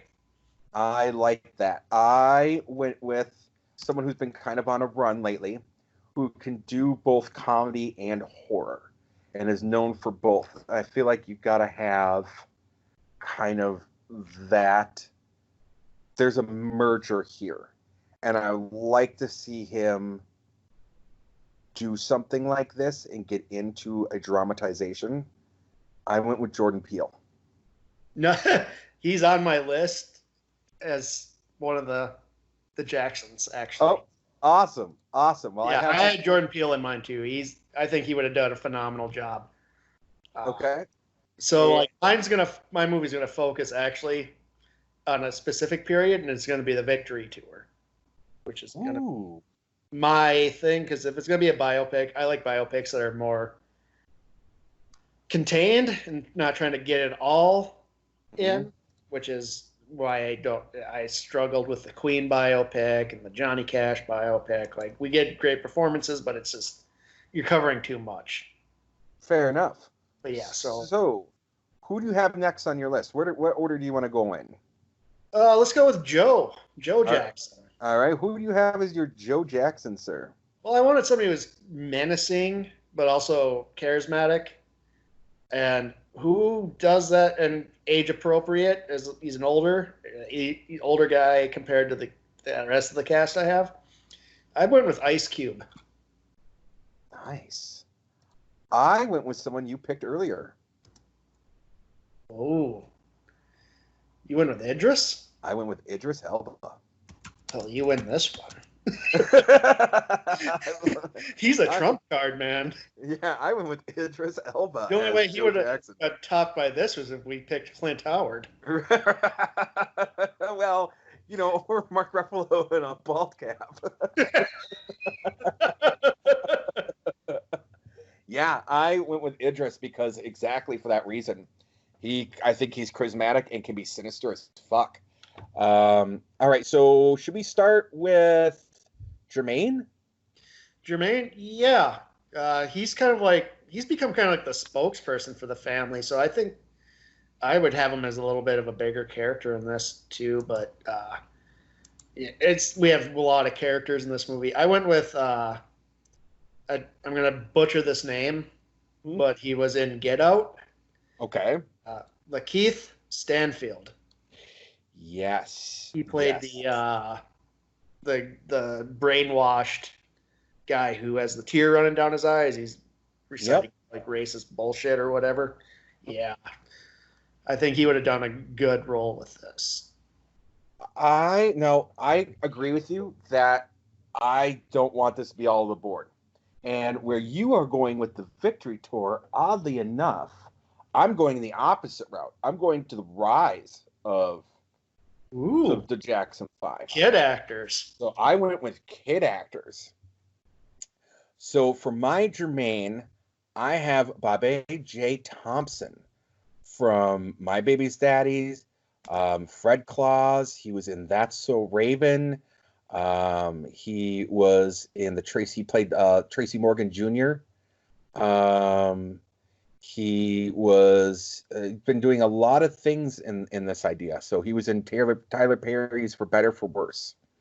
Okay. Yep. He also guest hosted 10 years ago. He was a guest host on Raw.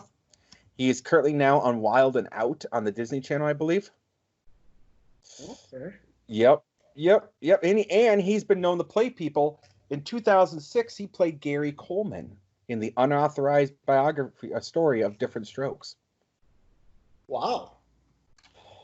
Yes, sir. That's a solid choice. He's a solid actor, my friend. Wow. All right. So next I have Tito listed next. Okay, we'll do Tito. Who'd you pick for Tito? I mean, this is Tito Jackson we're talking about. This is Tito Jackson. You can't just kick out a name like it's nothing. No. I picked someone who's kind of had a fall from grace as an actor and deserves, I think, a second chance. And his old man really wants these kids to be in acting. I picked Jaden Smith. Ooh. As Tito Jackson. Wow. Yeah. He's a weird kid, man. He's a weird kid. I like it. Weird character. Wow. Yeah. I like it. He's He's an interesting person. Yep. Very interesting. Him and his sister. Mm-hmm. Him and Willow, yeah. Now again, I'm still going with the rise. See, I'm with. They're already kind of has-beens at this point. Mm-hmm. Michael's the star. My Tito is your director. I went with Jordan Peele. You went with Jordan Peele. Yes, He could play Tito. He could play Tito. Oh yeah, he's Tito. He's In my universe, yeah, he could do it. All right, so let's do Jackie. Let's do Jackie next. A lot of these characters. I want to save Michael for last. Yeah, I struggle again. I don't know a lot of black actors. Again, that's something I'm gonna work on. But I also don't know shit about Jackie Jackson. Sure. But I went with just off kind of like the looks and stuff. I went with John Boyega. Yes, I could see John Boyega as playing it. I again went with the kid. Was on Community a little bit as Jordan Bennett. Was on Everyone Hates Chris as Toddler Chris. He's been in a few other things, such as Brockmere and The Bachelors.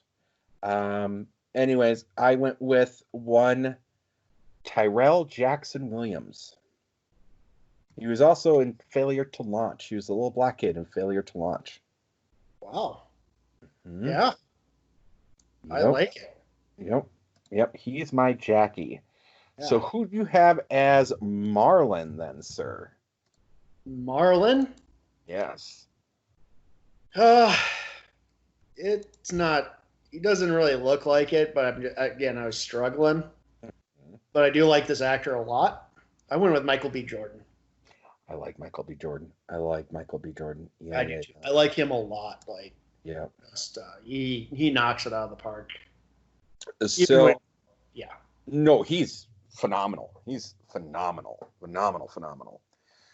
So my Marlon is basically the two things that he's really known for right now is in the Bosch TV series, he's Joe Edgar.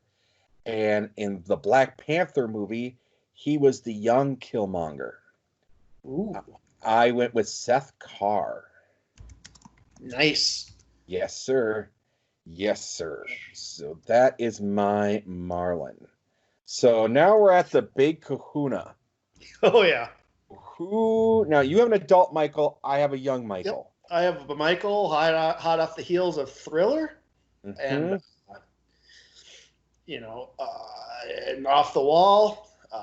And this, who I chose, I think he has the charisma to pull off Michael Jackson.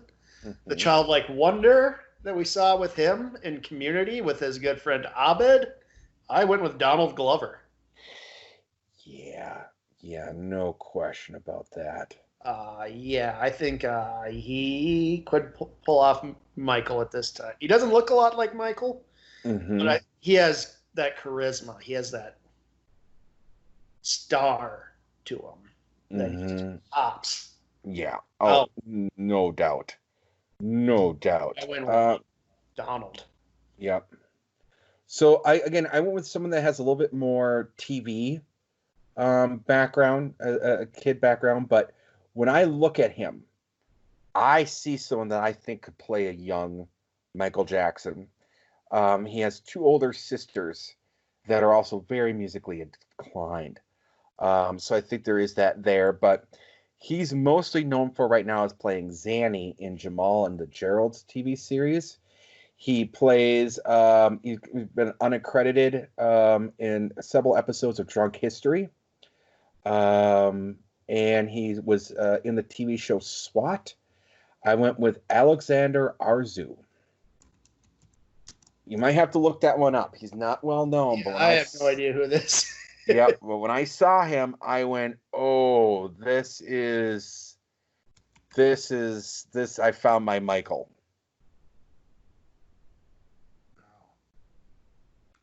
How do you spell that last name? Arzu. Arzu. Okay. Oh yeah. No, I know. Yeah, I agree. Yeah. Yeah. Yeah. You look at him and you go, wow, he looks like a young Michael Jackson, or He could does. play a young Michael Jackson. Yeah. No doubt about it. Wow. Yeah. Well, we had two completely different views. And no, in this particular one, it's more difficult to do the the back and forth. I would, because we're doing two completely different movies, but we can still discuss. So director wise, I had Jordan Peele, and who did you have again? I'm sorry. F. Gary Gray. F. Gary Gray. Yes. Straight Outta Compton. Yes. Fast and Furious movie. I'm gonna say Jordan Peele. I think is the better director. But if he's appearing in my movie, he's doing dual roles. Well, yeah, and I could definitely see, I mean, him doing this. I mean, yeah, Straight Outta Compton. He has the background for it, right? Yeah. And I mean, he did dual roles in that as well. I mean, he cameoed in most of his movies. He's cameoed just like Fred, just like Kevin Smith kind of does. Yeah, he did Friday too, and Italian. He's got a weird resume. His feature films. It goes from like Straight Outta Compton and Friday to The Italian Job, Be Cool, Men in Black. Men in Black, yeah, absolutely. And he's also done a lot of music videos as well, though. Yep. He did Ice Cube's "It Was a Good Day." He did Cypress Hill. He did Fantastic Voyage. I mean, this guy, he did Outkast's Miss Jackson. I mean, Waterfalls by TLC. Yeah. I mean, this guy, Keep Their Head Ringing by Dr. Dre. I mean, this guy, he's impressive, though. So I'll take it. I mean, if you're going to say Jordan Peele, I'll take it. But F. Gary Gray has the resume for it, though, and I will totally. I think they're both good, but I think I like Jordan Peele's work. Yeah. Better. From Key and Peele to Get Out. I still haven't seen his latest movie, which I really want to see. Which is Men in Black? No, Jordan Peele. Us. Oh, Jordan Peele. I'm sorry. Yeah, Jordan Peele. Us. Us. Yes. He's such an interesting guy.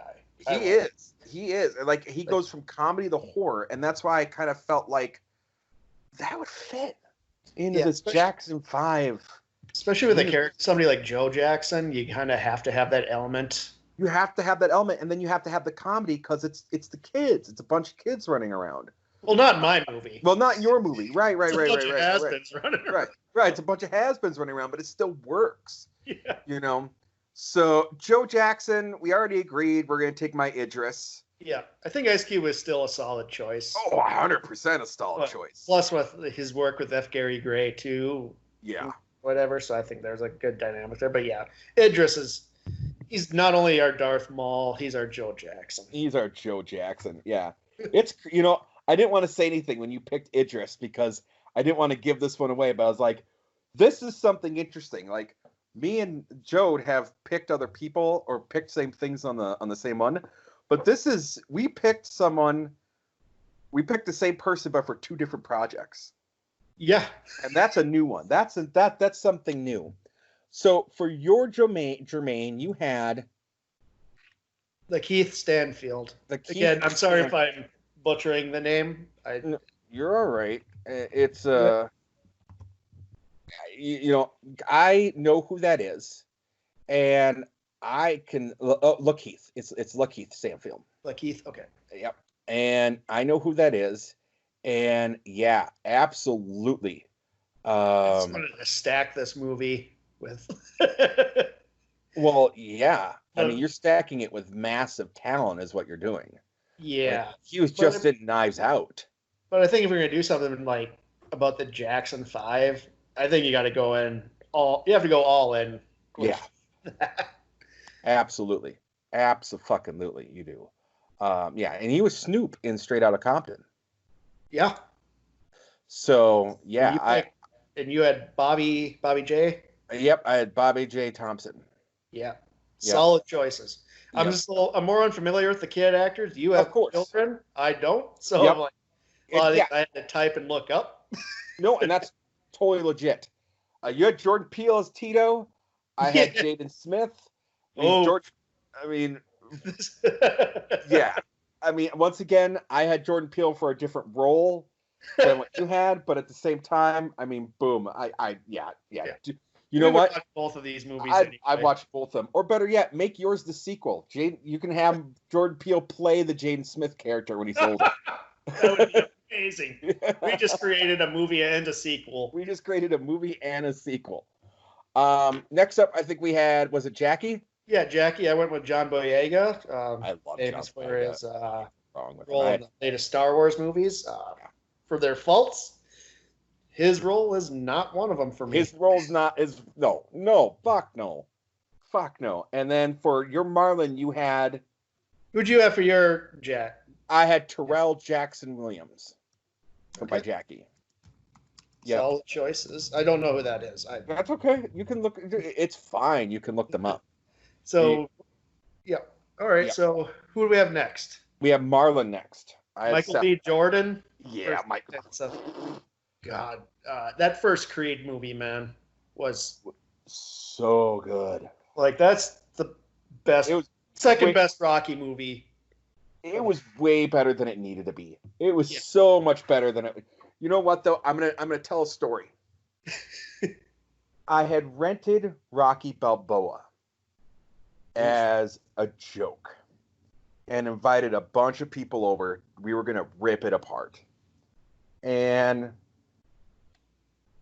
because the last Rocky movie was it Rocky 6 or was it Rocky 5? I can't remember. Rocky 5. Rocky 5. Like the traumatic brain damage.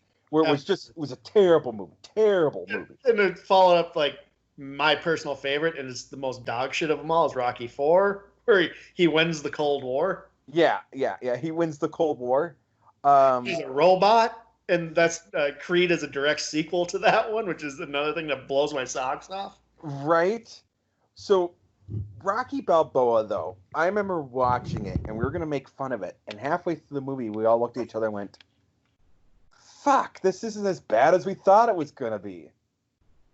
Like, we went in with the lowest of expectations. By the time we were done with that movie, we were like, it wasn't as bad as we really went in and thought it was going to be.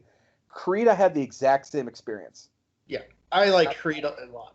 I like Creed a lot. After the first Rocky movie, I think Creed is the best. I even put it up there. I think it's tied for me with Rocky 1. Oh, absolutely. They're both kind of more grounded. Mm-hmm. And they're both just well done, and they're gritty, and there's none of this cartoonish stuff we got with the sequels. Yeah, no. Especially Rocky 3. Yeah. Rocky 3. Clubber Lang. Mr. T. Oh God, it was just awful. So, yeah. He's amazing. And finally, our Michaels. There's no question. I mean, we both had you would have won this had I gone with the adult version. I will say this right now. Donald Glover's hard to top. He's just phenomenal. Childish Gambino himself. Yeah. How the fuck are you going to top him? Yeah, I mean, like, I first got, like a lot of people, like, I first learned about him from Community. Then I found out, like, at his late teens, he was actually a writer on 30 Rock. Like, the guy is fucking just massively talented. Just talent, out of the. Now, do you know how he got the name Childish Gambino, by the way? No. So he and his friends are fucking around online with a Wu-Tang Clan member generator online, and his came up with Childish Gambino, and he's like, wait a minute, they're on to something here, and that's how he got the name Childish Gambino. I'm looking up so his farewell also on Community. Yeah. Very meta. Like his last episode, he's going to go sail the world. He's been given this boat by the Chevy Chase's now dead character. Mm-hmm. That's a whole thing. Like That's the whole thing. that would be like a dream project too. Is Chevy Chase, Dan Harmon, and the Fall Community? Oh God, just Chevy Chase in general, dude. I would do a Chevy God. Chase story. Yeah, but like it gets a boat and it's called the Childish Tycoon.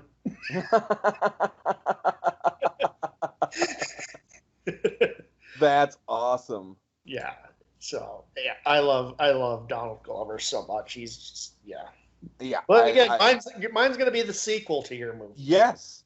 Yours is going to be the sequel, so I will totally take that. All right.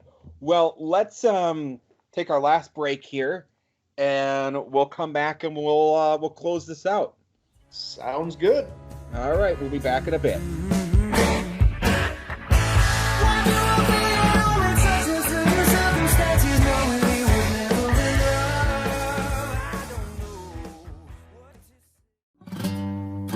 Don't give me your reasons to stay.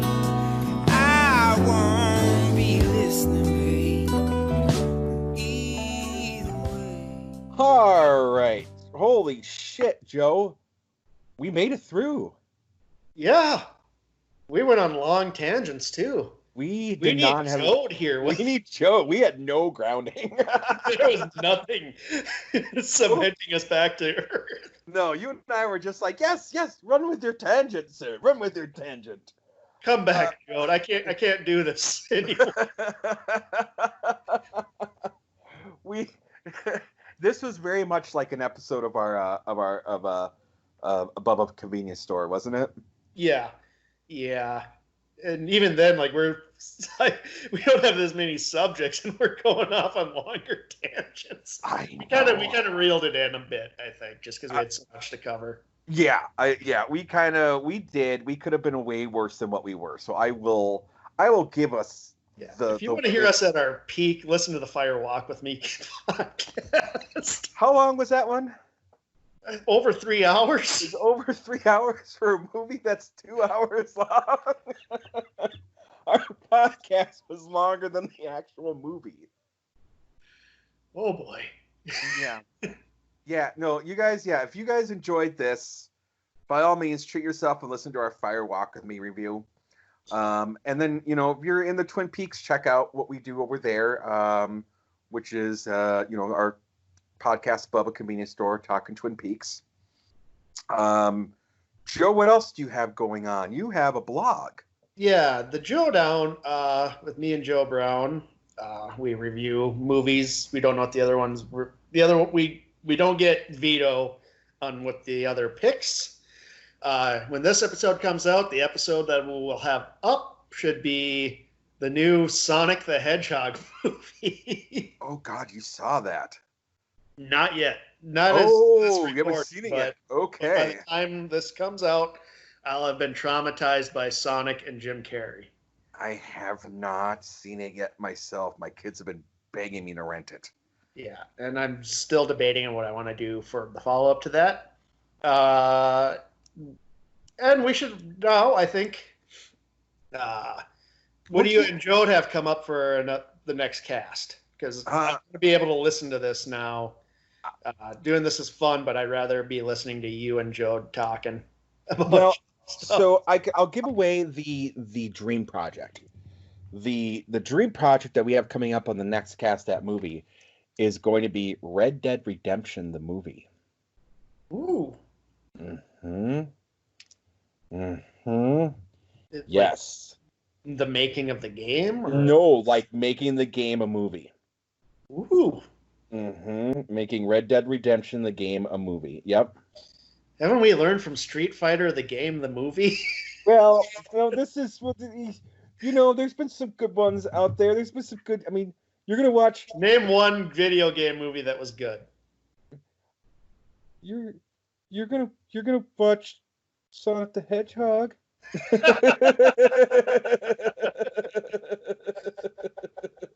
Yeah, I guess. Alone in the Dark had Christian Slater. I mean, the one that I have the least amount of trouble with is probably the first Mortal Kombat movie. Yeah, it makes sense. It's not great, but it's good to if you want to sit down with friends and MST3K it. It's a lot of fun. Hey, it has the Highlander in it, you fuck. You leave Christopher Lambert alone. The only problem with that movie was they didn't cast Michael Ironside as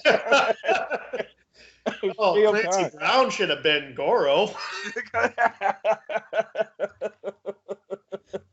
Oh, Mario but Van Peebles could have been Jax then. and I think we should bring up now why exactly Joad is missing, because this is another plug.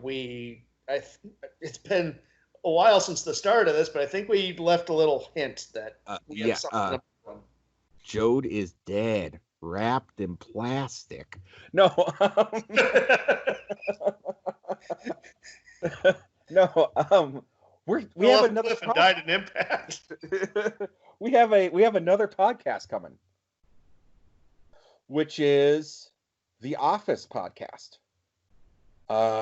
So it's going to be Joad, myself, and you, Joe. Yeah. So now Joad's going to have to try to reel in two people. Oh, he's going to have his hands full on this one. I'm sorry, Joad. I'm just going to apologize in advance. Yeah. You got dude. You did this to yourself, Joad. So what it's going to be is Joad is a mega fan of The Office. Joe is a big fan of The Office. I have never seen a full episode. So what's going to happen is that we're going to go through. It's going to be a much shorter podcast than the Twin Peaks, than this one, where we're just going to go one episode at a time, discuss it. They're going to kind of get into the fandom of it, and then they're going to mark my reactions of being a person who's seen it for the first time. That's essentially the premise of the new podcast. Now you have 3 podcasts that you can find on the joedown.blog, which will be Cast That Movie, the Twin Peaks, and this new one. I don't know. I'll wait to put out the name of it until Joad officially announces it. Yeah, the reason I'm sitting in is he's working on the nuts and bolts and the details of the Office podcast. So, yes, he is. So, you guys, I'm excited for it. I'm excited. I'm excited for it because I've never watched The Office, and this is an excuse for me to watch it. Yeah, and I told Paul, so I bought it digitally because I didn't want to. I got rid of Netflix a while back just because it was $15 a month, and I just wasn't watching it enough to justify that. And then I did the math in my head, and I was like, so I got it pretty cheap off Vudu. And the first night after we discussed it, I was like, I'm only going to watch the first episode of what we're going to be podcasting on. I ended up watching the entire first season and about half of the second season in one night. Yeah. Yeah, like I said, I'm excited. I wait till we get closer to the podcast to finally dig in and watch it, because I want to be as fresh as possible when we come in with, because again, I have no recollection. I have no real, like I said, I think I've seen 5 minutes here and there flipping through channels on TV, which, to give you guys an idea, I don't have live television. So the only time I've seen it is like when I've had to go like on a work trip at a hotel or something. And I'll catch like 5 minutes of it. And that's the most I have of The Office. Yeah.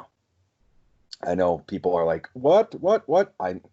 You guys, I have so much other things going on. Do you hear all the shitty movies I watch? Oh, God. Shudder alone is up to my crappy horror movie intake to new levels. Yes, I've gone on from Shudder, I've Shout, and I just got Full Moon. Woo! I just got Full Moon. What is it called? It's the Full Moon channel. And that one is full of special movies, Joe. Again, I'll give them a free plug because I like it. It's Full Moon Features. and you could get it on Amazon. It's like $7 a month. And it has just some, I mean, I did not know there were like 10 Puppet Masters now. Oh God! And it has all of them. Even the one with Mark from the Room. What's that? Even the one with Mark from the Room. Even the one from Mark from the Room, which I have seen. I mean, it's got everything on this thing. It's got Trancers 1 through 6, I think. It's I mean, this thing is just it's a gold mine of terrible movies, and a lot of them are from the Full Moon Direct, which is a the Charles Band production company. So yeah, I'm a big fan of it. It is something special. They just released Barbie and Kendra Save the Tiger King. Mm-hmm. Yes. Yep. Movies like Nude Zombie Chicks and Castle Freak. And I just saw Castle Freak on Last Drive-In's first season. Yes. Coronavirus is on here. It take them long enough. No, it didn't take them long. Trancer 6 is finally out. Shrunken Head, Bad Channels, Oblivion 2, Backlash. When you get done with Shudder, you owe it to yourself to check out Full Moon features. Oh God, I don't know. Yeah, I will. Damn it. Yeah, you will. Yeah, it's happening. It's happening. And if you subscribe directly to them and get the 1 year, you get the 12-disc Puppet Master Blu-ray box set. That's just them asking to do the joke of Mitch Hedberg. That's just asking me to throw something away for them. Look, you can't go wrong with being able to see Gingerbread Man versus Evil Bong. All right, that's all I'm going to say. All right. So, needless to say, there's a lot going on. Next up, we'll have Joad back. You and I are digging into the Twin Peaks season 2 finale next week. Yep. And then we'll be doing the 2 books. The one book, sir. The one book. The one book, Secret History. We'll be doing Secret History, which will probably be another 3-4 hour long podcast, warn you guys. And then we're digging into The Return, which I'm super excited for. I am too. All right. Well, Joe, once again, thank you for coming in, sitting in for Joad. It's always a pleasure to have you on Cast This Movie. I'm glad we got to do one kind of fully proper this time around. Yeah, I had a lot of fun. I'm just looking forward to going back for you to listen to you and Joad talk, because I hear enough of my own voice. I just want to hear you guys. Well, once again, thank you for stepping into Joad's big shoes. You did a great job filling in for it. For Joad, for Joe, and myself, Tom Van Horton, thank you guys again, and we'll see you in 2 weeks.